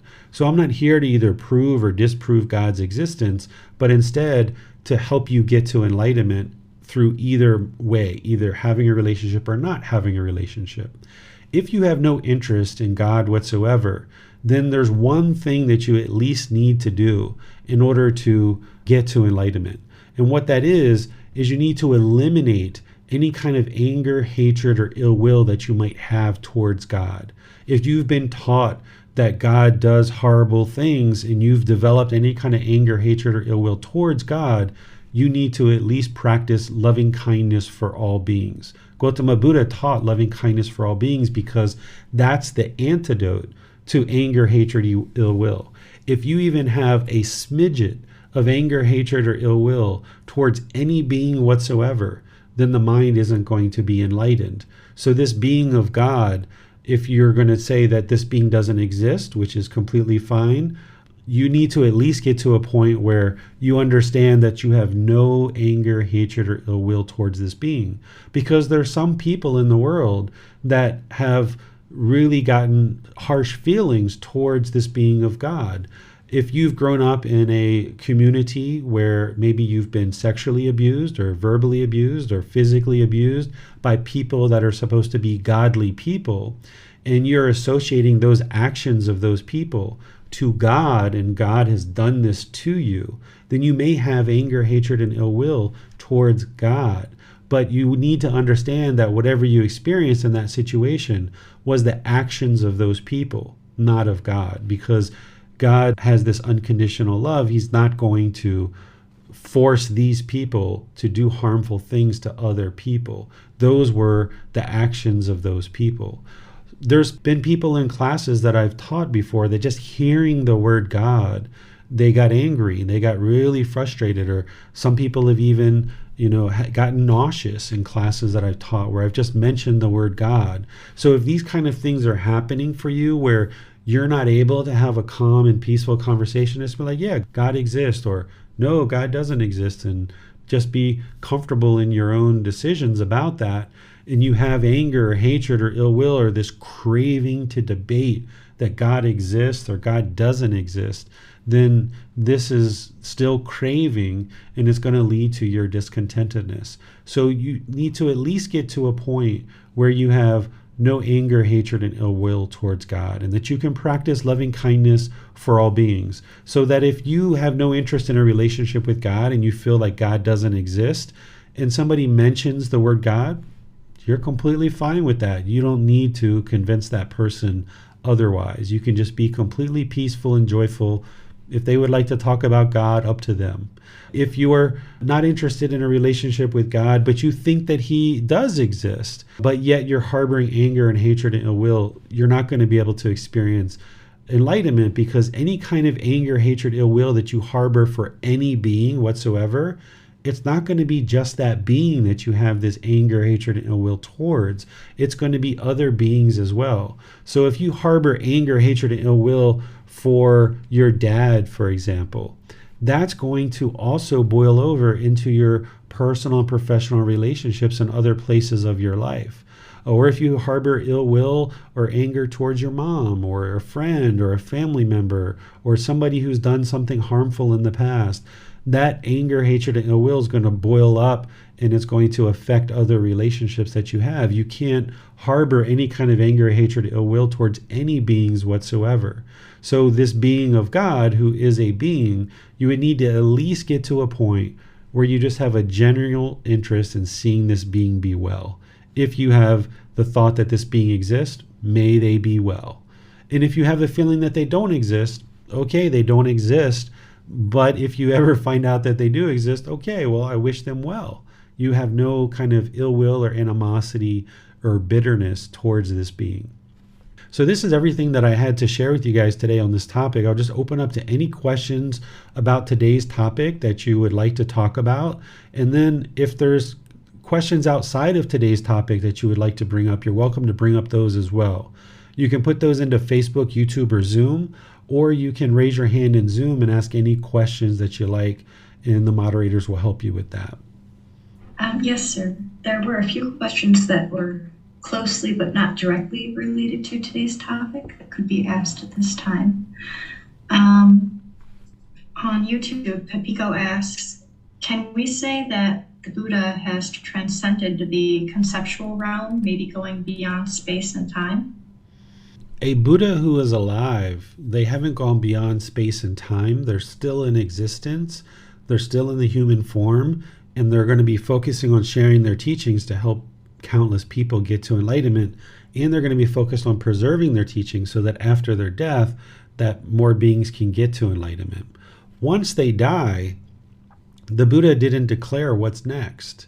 So any kind of impression of what you're saying would not be true reality, because if we think that a Buddha has gone past time and space, then we're injecting our own thoughts into what we think is occurring with a Buddha.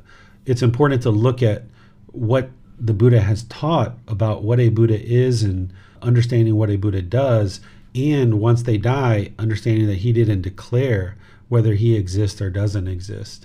Essentially, what a Buddha has done is they're just a human being like you, and they just have the ability to acquire this wisdom on their own, because they have one other quality that I haven't mentioned yet in this class, but I've mentioned in previous classes, is not only do they meet those 3 criteria that I mentioned, but they also have this profound memory, that they have this unlimited memory of remembering things in this life in their previous lives as well. The way that an average human being's mind works is it's like a hard drive. You have a certain capacity, maybe 1 gigabyte or 1 terabyte or what have you. And then once you get to that amount of data in your mind, you have to delete old files in order to write new files. So this is why you kind of remember a few things from your childhood, but by and large, most of your memories are within the last 5 or 10 years or so, right? And then as you go further back in life, your memories are more spotty because you had to delete certain files in order to store new files and new memories. A Buddha actually doesn't have this capacity limit. They have an unlimited capacity to be able to remember things in their current life and in their previous lives.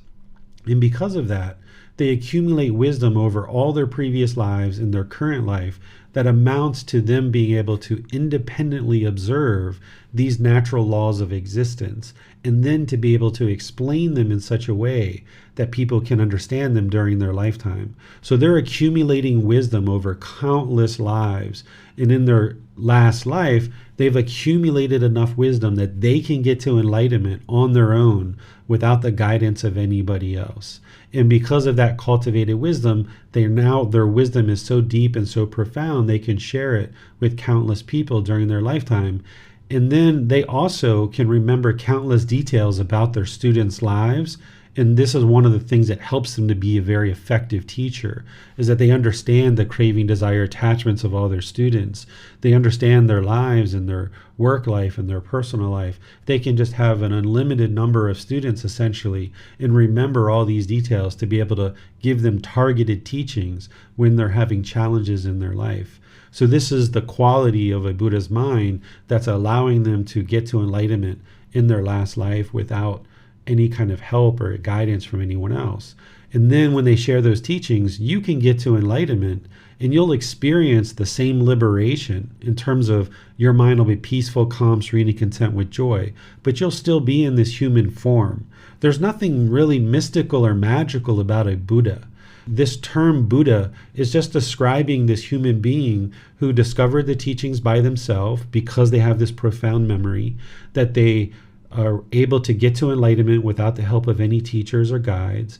They dedicate the rest of their life to sharing those teachings and helping countless people get to enlightenment. And then they preserve their teachings in such a way that countless more people can get to enlightenment after their life.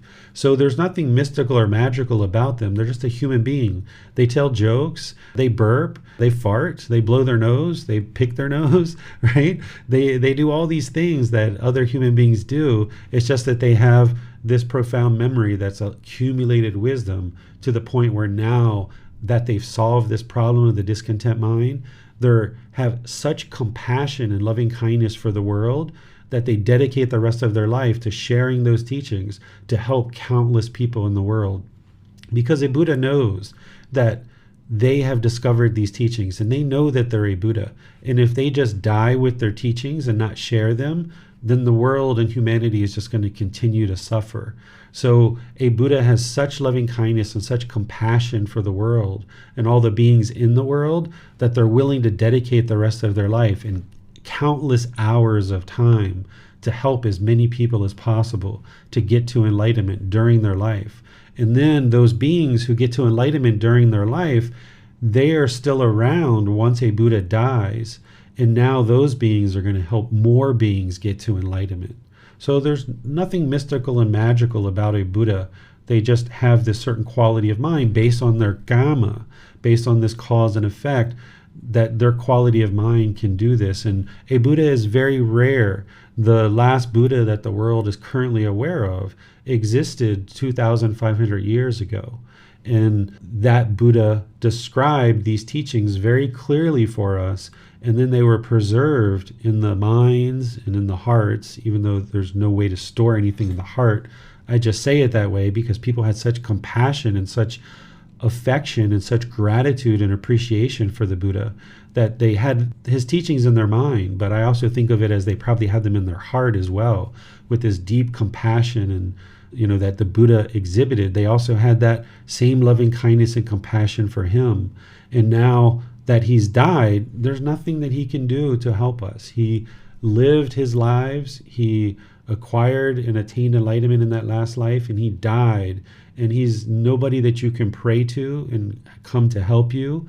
But instead, he did his work. He did a lot of work to be able to now have these teachings like we do today, that all of us can learn and practice these teachings and experience that same liberation of mind. It took an enormous amount of dedication and diligence for him to do what he did in that last life and all of his previous lives as well.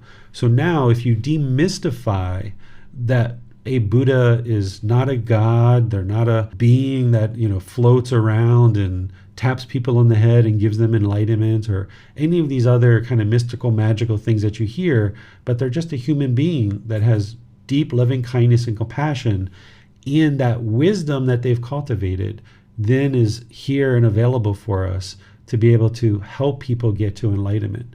They're a human being just like you. So the more that we think of a Buddha as a human being, the more that you start to understand that you have the ability to get to that same mental state.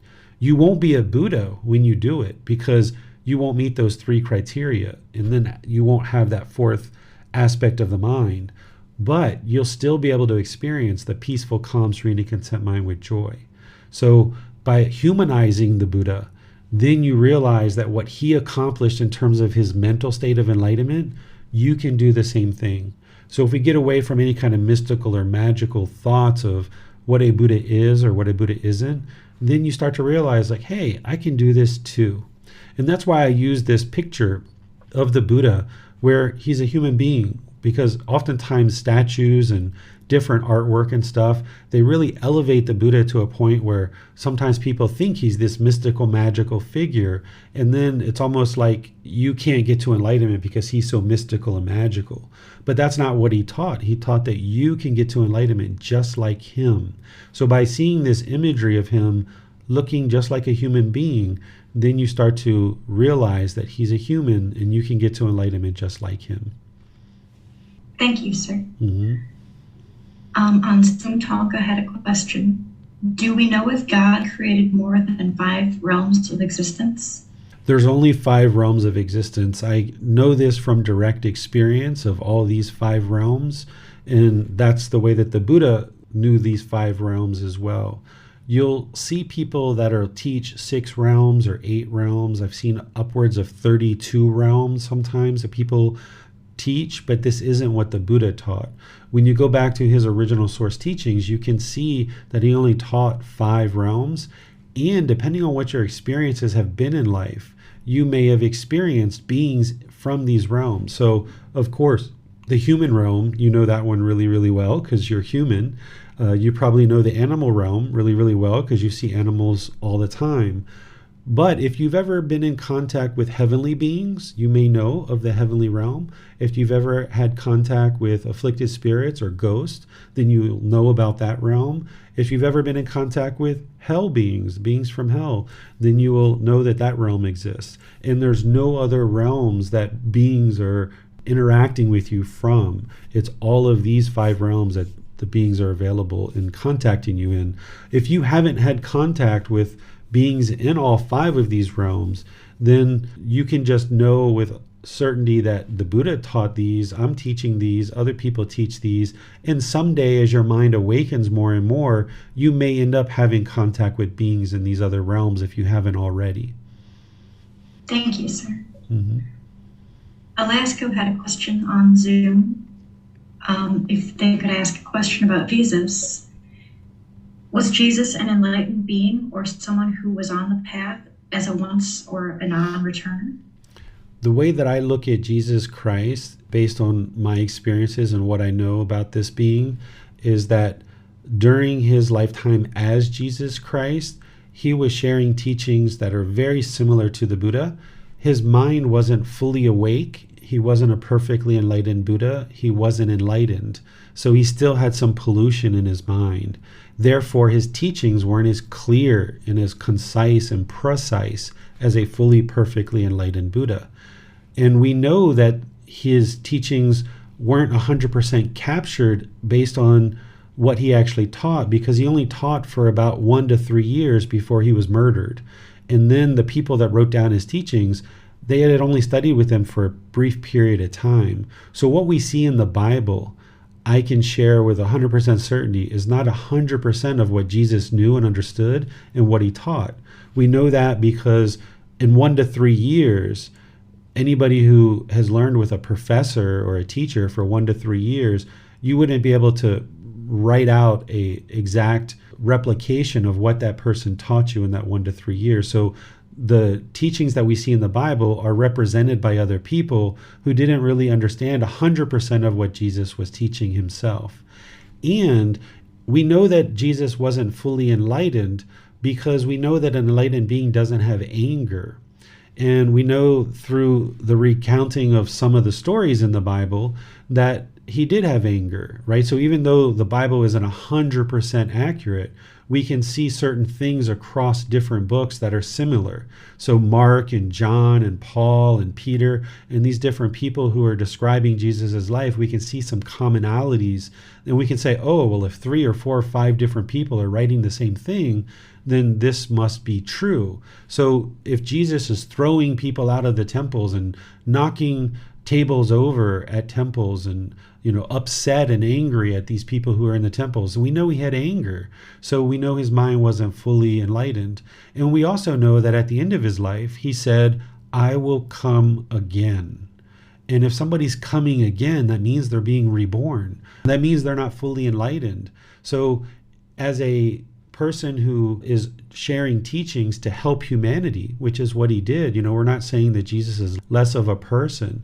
We're just saying that, wow, he helped a lot of people during his lifetime. What his objective and his goal was to convince people that there was only one God. The Buddha had already delivered the teachings to liberate the mind and teach people how to get to enlightenment. But during the Buddha's lifetime, he didn't really address this misunderstanding that there was all these different gods. There was many different gods. He was just focused on helping people get to liberation of mind. So during the lifetime of the Buddha, there was still belief in multiple gods. So 500 years later, approximately, Jesus comes about and performs all these miracles to convince people of who he is, and then lets them know, hey, there's only one God. And nowadays, if someone does have a belief or understanding of God, they believe in just one God. There's still people who believe in multiple gods, but by and large, if you're having any understanding of God, most people in the world today have an understanding of just one God. And this was as a result of the work that Jesus Christ did. So oftentimes what people do is they like to argue and fight and bicker over who's right and who's wrong. Buddha was right, Jesus was right, let's fight over who's right and who's wrong. But if you look at these things as a continuation of events that are happening, and if you understand that humanity's mind needs to gradually evolve, that it's not possible to have just one teacher share all the wisdom that's needed for all of humanity, that humanity's minds need to gradually evolve, then you can look at Hindu teachings and see how they contributed something to our humanity's wisdom. You can look at the Buddhist teachings and see that he contributed a significant amount of wisdom. You can see Jesus's teachings provided a certain amount of wisdom. You can see Prophet Muhammad's teachings provided a certain amount of wisdom. And when you are experiencing enlightenment and you get to this enlightened mental state and you understand what it takes to get to enlightenment, you can see more and more of these commonalities between all these traditions. So Jesus was here to help us understand that there's only one God. And then his work wasn't finished. That's why he said, I will come again and he will be reborn. So we knew that he's not enlightened. And we knew from his anger that he wasn't enlightened during that lifetime. But coming back a second time and getting to enlightenment, then he would be able to share any truth if he got to enlightenment as a fully, perfectly enlightened Buddha on his second life or his third life. Because in Hindu teachings, they have certain beliefs and certain things, and Buddhist teachings, they have certain beliefs, but it's really about cultivating truth. But the Buddha talked about a new Buddha that was going to come, and Jesus talked about coming again. And Jewish practitioners are thinking of a certain individual who's going to come and help them to learn more. And Muslim practitioners are thinking that there's somebody who's going to come next. What all of these traditions aren't realizing is they're actually talking about the exact same person. There's only one person, and then that person is going to deliver a final truth that helps all of humanity get to enlightenment. And even though in the Buddhist teachings we call this person Maitreya Buddha, and in Christian teachings we refer to this person as the reborn Jesus Christ, or in Muslim teachings, they have another way of referring to this being, and so forth and so on in all these different traditions. They're actually pointing to the same exact person who's going to deliver a final truth that's helping humanity to now create what Jesus Christ called heaven on earth. And the teachings that we currently have in the Pali Canon are not 100% complete. We know that there are certain things that the Buddha taught that just didn't get captured. For example, loving kindness meditation. We know that he taught loving kindness meditation, but how he actually taught it wasn't captured in the Pali Canon. The Bible that we have, we know because of impermanence that what Jesus taught 2,000 years ago wasn't 100% captured in the Bible. And what we're looking at in the Bible today isn't 100% of what Jesus actually taught. And I will say the same thing about the Quran as well, even though people might disagree with what I'm sharing. We know from the universal truth of impermanence that it's not possible for someone like the Buddha, Jesus Christ, and Prophet Muhammad to teach so many hundreds and thousands of years ago. And what we're looking at today in a book is 100% of what they taught during their lifetime. It's just not possible because of the universal truth of impermanence. So that's why this final person, this final being, needed to come into the world to be able to then share the teachings that are going to help all of humanity to get to enlightenment and ultimately create what Jesus was talking about as heaven on earth. So yes, Jesus contributed important teachings to humanity, but he wasn't fully enlightened. He wasn't a Buddha. He was a once returner, in my opinion, during his last life. And then by him being reborn, then attaining enlightenment on his own, he would then be a fully, perfectly enlightened Buddha, and he would be an arhat, and he would no longer be reborn after that. He's delivering his final truth to help all of humanity to understand what it takes to get to enlightenment. And as part of his teachings, he'll, of course, have teachings about God to help people understand God in a more detailed way. Because when he was here the first time, he didn't have full understanding of this being as well. Because if you think about the stories of Jesus Christ, during his lifetime, he said, you reap what you sow, right? Meaning the natural law of karma, that everything you experience is based on your choices and decisions. He said that in his teachings, you reap what you sow. But when he was being crucified, he called out to God and he said, why have you forsaken me? As if God was the one who caused his death. But if you reap what you sow, then we understand that his death and crucifixion was based on his own choices and his own decisions. If you go around your neighborhood and you toss tables of people in the temples, in churches, if you start tossing people out of the temple very aggressively and stuff, Do you think people are going to be kind and wanting you to be around? So when it was time for Pontius Pilate to decide who's going to be released from the jail, this murderer or Jesus, who do you want me to crucify? The people said, crucify Jesus. We want you to kill Jesus. That was the result of his decisions of going around and throwing people out of the temple, right? And aggressively interacting with people. And I'm not here to say Jesus was wrong or he did anything necessarily bad or that he's a bad person. I'm just saying that as being a once returner, still having pollution in the mind, not fully understanding these natural laws of existence, this is why we can see a teacher that teaches you reap what you sow, but then at the time of death, call out to God and think that God is actually causing his death. And this is what led to confusion in humanity, that some people think that God is the one who's causing their death because of the way that Jesus called out to God at the time of his crucifixion. But Jesus returning and then clarifying this so that people know with 100% certainty that God doesn't cause the death of an individual, then there can be more clarity about what is really transpiring on this planet in these natural laws of existence, that God's not killing people and taking people and punishing us, but instead it's our own decisions. And the reason why we die is because we were born. That's the only reason why we die. God's not killing us or taking us away. It's because we were born that we end up experiencing death. So Jesus contributed a significant amount of teachings to the world, as did these other teachings. And when we can see the commonalities and we can talk about the commonalities and the similarities, and we don't feel like we need to argue, then we can all sit in one room and have great conversations with each other.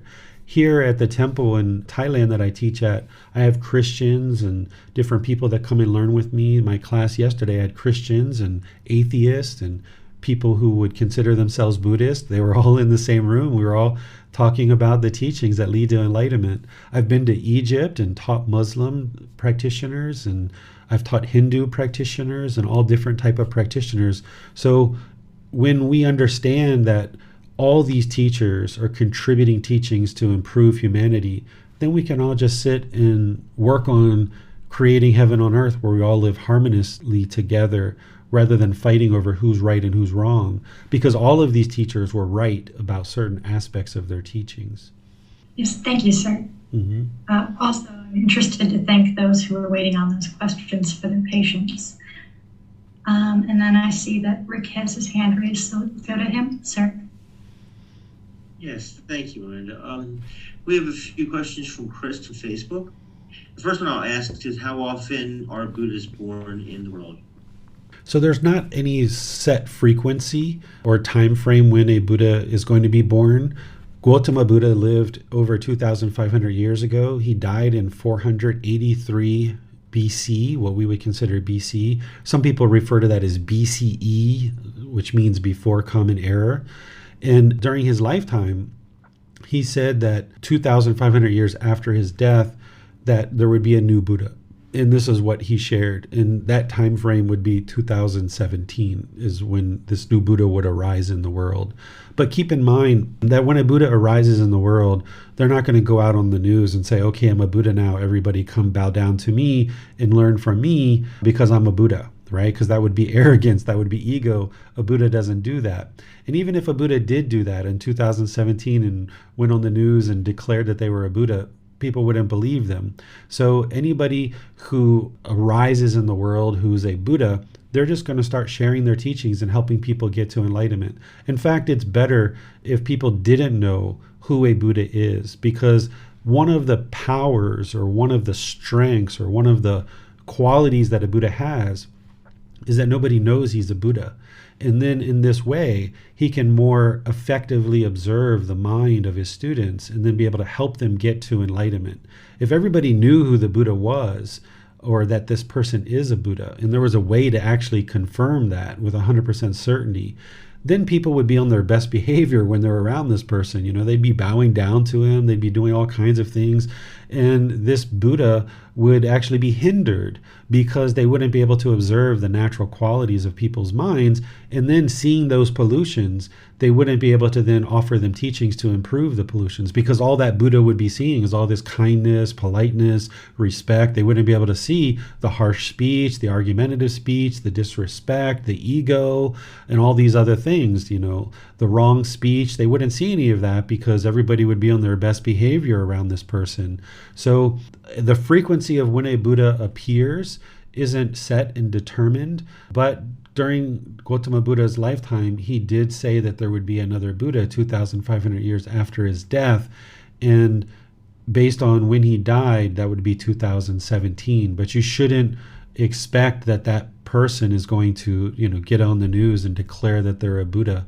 Instead, they're just going to go about their work very humbly, very peacefully, sharing their teachings, helping countless people get to enlightenment, and preserving their teachings so that after their death, countless more people can get to enlightenment. Thank you, sir.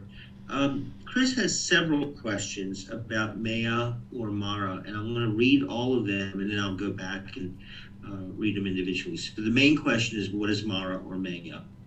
And then the sub-questions are, is there more than one? Do some cults or secret societies worship Mara? Is it written that Mara tried to tempt Gotama Buddha into complacency? And in what way is Mara visible in modern society? So let's go back to the top question is, what is Mara? So Mara is this being that is associated with the realm of hell. They're an unwholesome being. They are only interested in harmful things happening in the world, and they then influence that harmfulness. They can't control, they can't dictate what happens, but they can try to influence a person's mind to go towards something like drugs, or to go towards sexual misconduct, or to go towards killing. They can't force this being, a human being, to do those things, but they can try to influence it. So it's this being that's only interested in harmful things and unwholesome things happening in the world. Thank you, teacher. Is there more than one? There's only one being. That is Mara. In other traditions, we might refer to this being as the devil or Satan or Lucifer, but it's all the same being, just different language being used to refer to them. Okay, and that segues into the next question. Do some cults or secret societies worship Mara? Absolutely, right? There's people who are Satan worshipers or worshiping the devil. Those things happen. People that are, into that type of practices. And he asks about the legend. Is it written that Mara tried to tempt Gotama Buddha into complacency? Mara is trying to tempt every being that is unenlightened. And during Gotama Buddha's lifetime, when he was unenlightened, Mara was trying to tempt him because Mara has quite a bit of wisdom. Not as much wisdom as God, but has quite a bit of wisdom. And Mara knows a being who is going to become a Buddha. And a Buddha arising in the world is like the opposite thing of what Mara wants to occur, because Mara wants to incentivize all this unwholesomeness and all this calamity in the world. And if you look around the world, Mara's doing a really good job at it, right? Of influencing this kind of unwholesomeness in the world. So a Buddha arising in the world is like the worst thing that could happen for Mara, because a Buddha arising is going to share all these teachings to help improve humanity and bring wholesomeness to the world. So with Mara knowing who is about to become a Buddha, Mara is going to try to tempt that individual into not becoming a Buddha and not getting to enlightenment. So Mara is going to be trying to influence all beings to do unwholesomeness, particularly a Buddha, because Mara is not going to be interested in seeing a Buddha arise, because that's like the direct opposite of Mara is a Buddha. But Mara is a formless being that has all this power to influence unwholesomeness, but a Buddha is a human being who has the ability to share teachings to help people to cultivate wisdom to not do unwholesome things. And once somebody gets into the first jhana, their mind can no longer be influenced by Mara. But until the mind gets to the first jhana, it can still be influenced by Mara. But the Buddha talks about once you get to that first jhana, it's like blindfolding Mara, and Mara is unable to influence you at that point. But you have to be aware, because even though you've blindfolded Mara by getting into the first jhana, and Mara is unable to influence you at that point. If you become complacent on your own, you can actually regress out of the jhanas, and now Mara can influence you again. So that's why getting to the first stage of enlightenment is so important, because once you get to the first stage of enlightenment, the mind won't regress. So if you get to the first jhana, you've blindfolded Mara. Mara can't influence you any longer, and now you progress through those jhanas and you get to the first stage of enlightenment. Now you're destined for enlightenment, and your mind won't regress from that point. And Mara is not influencing you either, because if your mind's not being influenced in the first jhana, Mara can't influence you in the first stage of enlightenment either. Thank you, Teacher David. And you've alluded to this, but his final question is, in what way is Mara visible in modern society? Yeah, so if you look around, you can see all the unwholesome activity. This is all coming from craving, anger, and ignorance, and it's human beings' decisions, but Mara is trying to influence that all the time. And the more polluted somebody's mind is, the more successful Mara can be. So that's why as you are eliminating pollutions of mind, getting into that first jhana, you've eliminated a certain amount of pollution. Mara can no longer influence you. So what we see transpiring in the world is because of human decisions, but Mara is surely trying to influence that. And Mara is going to try to cause as much calamity as possible, but it's not Mara that's causing it. It's human beings craving, anger, and ignorance that's causing it. Mara is just there trying to influence it to occur. Thank you, Teacher David. I have two more questions on Facebook, one from Chris, one from JM. Chris asks, does a Buddha arising in the world mean the Buddha is born then, or that he achieves enlightenment then? When a Buddha is born, they're not enlightened when they're born. They still go through all the same trials and tribulations that everyone else goes through growing up. And then at some point in their life, there's some major event that occurs that motivates them to now go discover the teachings. So this aspect of the mind that I described, where a person who's about to become a Buddha has this profound memory and they can remember things from this life and prior lives, their mind gets so highly discontent because of their profound memory and remembering all these things that it ultimately motivates them to go fix their mind. In the Buddha's lifetime, Gotama Buddha, he had those 4 observations, which is something we're going to be talking about next week. He had these 4 observations, which essentially like flip a switch in the mind, and a person who's about to become a Buddha, their mind becomes highly discontent.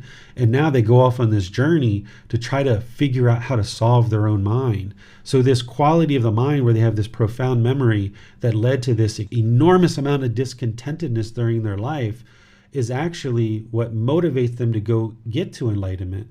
And then once they get to enlightenment, that same aspect of their mind that was once detrimental, that led to significant discontentedness, once their mind is cleared of the pollution, now it becomes an asset.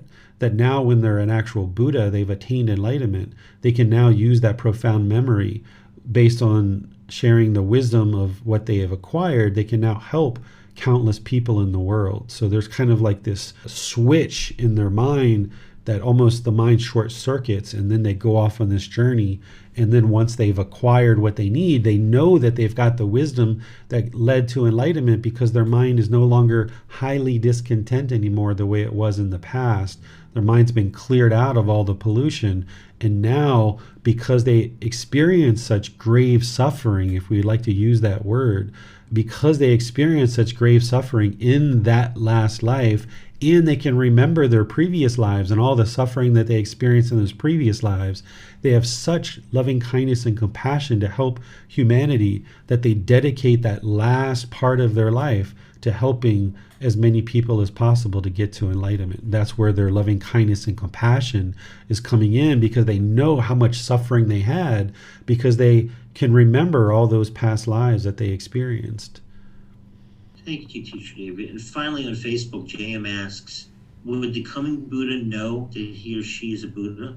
They would know once they became a Buddha. They wouldn't know when they were 8 years old, or when they were 10 years old, or 30 or 20 years old, or what have you. But once they actually become a Buddha, they know that they're a Buddha, and that's why they're just going to go ahead and start doing their work. They're not interested in fame or fortune or any of these kind of things like that.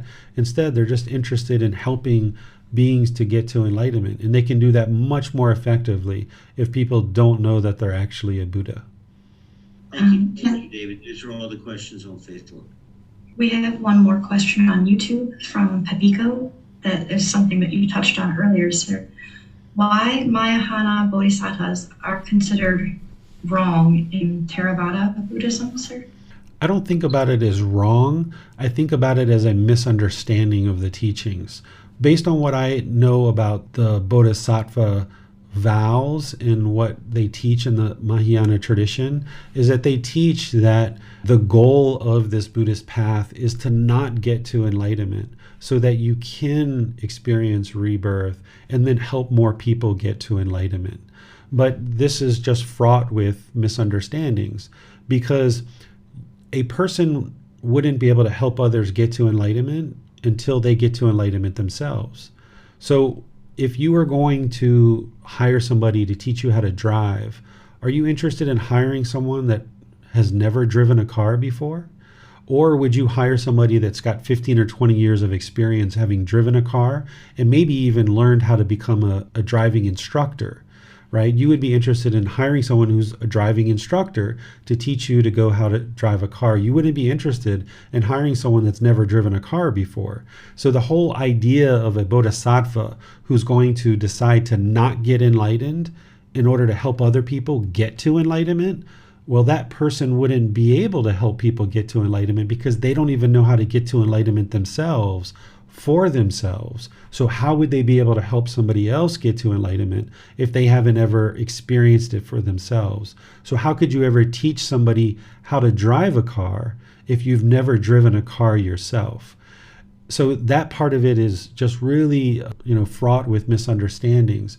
And then when you look at the words of the Buddha, he never taught that we should accept rebirth and that we should try to get to be reborn. Instead, he says just the opposite. He says that existence has a foul smell to it. He talks about he doesn't praise existence. And if you look at what the Buddha did, what did the Buddha did? He went off and attained enlightenment himself, and then he came back to the area that he was in, and he shared the teachings for the rest of his life, helping people get to enlightenment because he understood how to get to enlightenment, because he did it himself first. And then you see that he said that he has ended the cycle of rebirth, that he is no longer going to be in the cycle of rebirth. So this whole idea that someone's going to not get to enlightenment and help others, it's just fraught with so much misunderstanding that it's not possible for this to occur. And if this did occur, what is typically taught is that a bodhisattva is waiting for everyone else to get to enlightenment before they will get to enlightenment. Well, essentially, they're holding the door and kind of helping everyone else go through the door. Well, if everybody's going to be a bodhisattva and everybody's holding the door, who's walking through the door? Nobody's walking through the door because everybody's holding the door, right? So there's just so many things that I could share with you one by one about how this whole idea of a bodhisattva is just so fraught with misunderstandings. And the Buddha never taught this as part of what he taught. He taught to get to enlightenment and eliminate the cycle of rebirth and no longer be reborn. And should you decide, as you're getting closer and closer to enlightenment, to share the teachings with others to help them get to enlightenment, then you'll have the wisdom of how to do that. But if you never get to enlightenment yourself, you wouldn't be able to help anyone get to enlightenment. So I don't think about it as wrong or right. I just think of it as a misunderstanding that some traditions and some sects have. And this is typically coming from them not learning with the words of the Buddha. And this is why learning with the words of the Buddha are so important, so you can see what he taught and what he didn't teach. Because in an oral tradition, it's very easy for teachings to be changed. And over 2,500 years of lots of changes, this is where we end up with things like Mahayana tradition, Vajrayana tradition, Zen Buddhism, and these other so many different things that people are calling what they do Buddhism, but they're not using the words of the Buddha as a basis of their teachings. So if we're going to call something Buddhism, then we should use the words of the Buddha to see what did he teach. And then when you start learning what he taught, then you don't believe it, you independently verify it. And then when you see your discontentedness gradually diminishing in the mind, and the mind moving closer and closer to this peaceful, calm, serene, and content mind with joy, you'll know that you're learning the truth because the condition of your mind is gradually improving. Thank you, sir. Pico has a follow-up question. If one attains Nibbana but holds off peri-Nibbana, or death of the body, isn't that what a bodhisattva is doing? A bodhisattva is a concept, is something that people created, in my view, to be able to be complacent. Because if I'm going to say, I'm not going to get to enlightenment, I'm just going to help other people do it. This is being complacent. You're not willing to do the work yourself, but you're going to help other people do this work. So the whole concept of a bodhisattva, it's not a real thing. It's just what people are believing. You can't postpone your parinibbana. What parinibbana, or final enlightenment, is, this is if somebody has attained enlightenment and then they die after, like the Buddha, he attained enlightenment at the age of 35 and then he died at the age of 80. When he was 35, he attained enlightenment. When the physical body died at 80, he attained final enlightenment, or parinibbana. So you can't postpone your death because you're impermanent. You can eat good food and exercise and get maybe more time, depending on what other decisions that you make in your life. Besides exercising and food, there's a lot of other decisions that go into whether you die or not. You can extend your life by making a lot of wise decisions, but you can't delay your death in order to help other people get to enlightenment. What I would encourage you to do is focus on learning, reflecting, and practicing the teachings so that you get to enlightenment. And then, if at some point you decide that you would like to share the teachings and help others, you'll have the wisdom of how to do that. You'll be so effective at helping people to get to enlightenment once you know how to do it. But if you don't know how to get to enlightenment, who could you ever help get to enlightenment? So this whole concept of a bodhisattva, it's not a real thing. I know people have vows and they really believe in this kind of stuff, but there's nowhere in the Buddhist teachings where he talks about delaying your rebirth or accepting rebirth or teaching other people how to get to enlightenment when you haven't attained enlightenment yourself. He talks about how difficult it would be for you to ever help somebody to attain enlightenment if you still weren't enlightened. If you still have craving, anger, and ignorance in your mind, you would find it extremely difficult to ever help other people get to enlightenment. And the Buddha talks about this in his teachings. Thank you, sir. It appears we have no more questions at this time. All right. Well, thank all of you guys for your questions. This class has gone beyond just talking about God's creative action and we have free will, but you have free will to ask any questions that you like. So that's the way we hold our classes, that once we get through our certain content, if you have more questions, you're welcome to ask those. So thank you all for your questions. Thank you to the moderators for helping. Thank you for Tony for attempting to help. It just sounds like some sound issues were happening there. So I'm sure we'll get that fixed. There's just some impermanence somewhere. So thank you all for your dedication and diligence to learning. In our next class, next Sunday, we're going to be in chapter 19.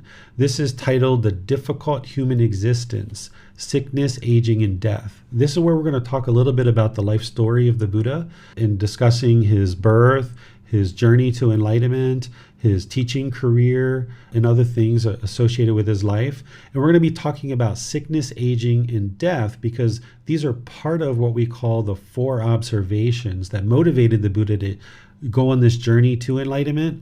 But also sickness, aging, and death are 3 of the most challenging things for a human being to experience.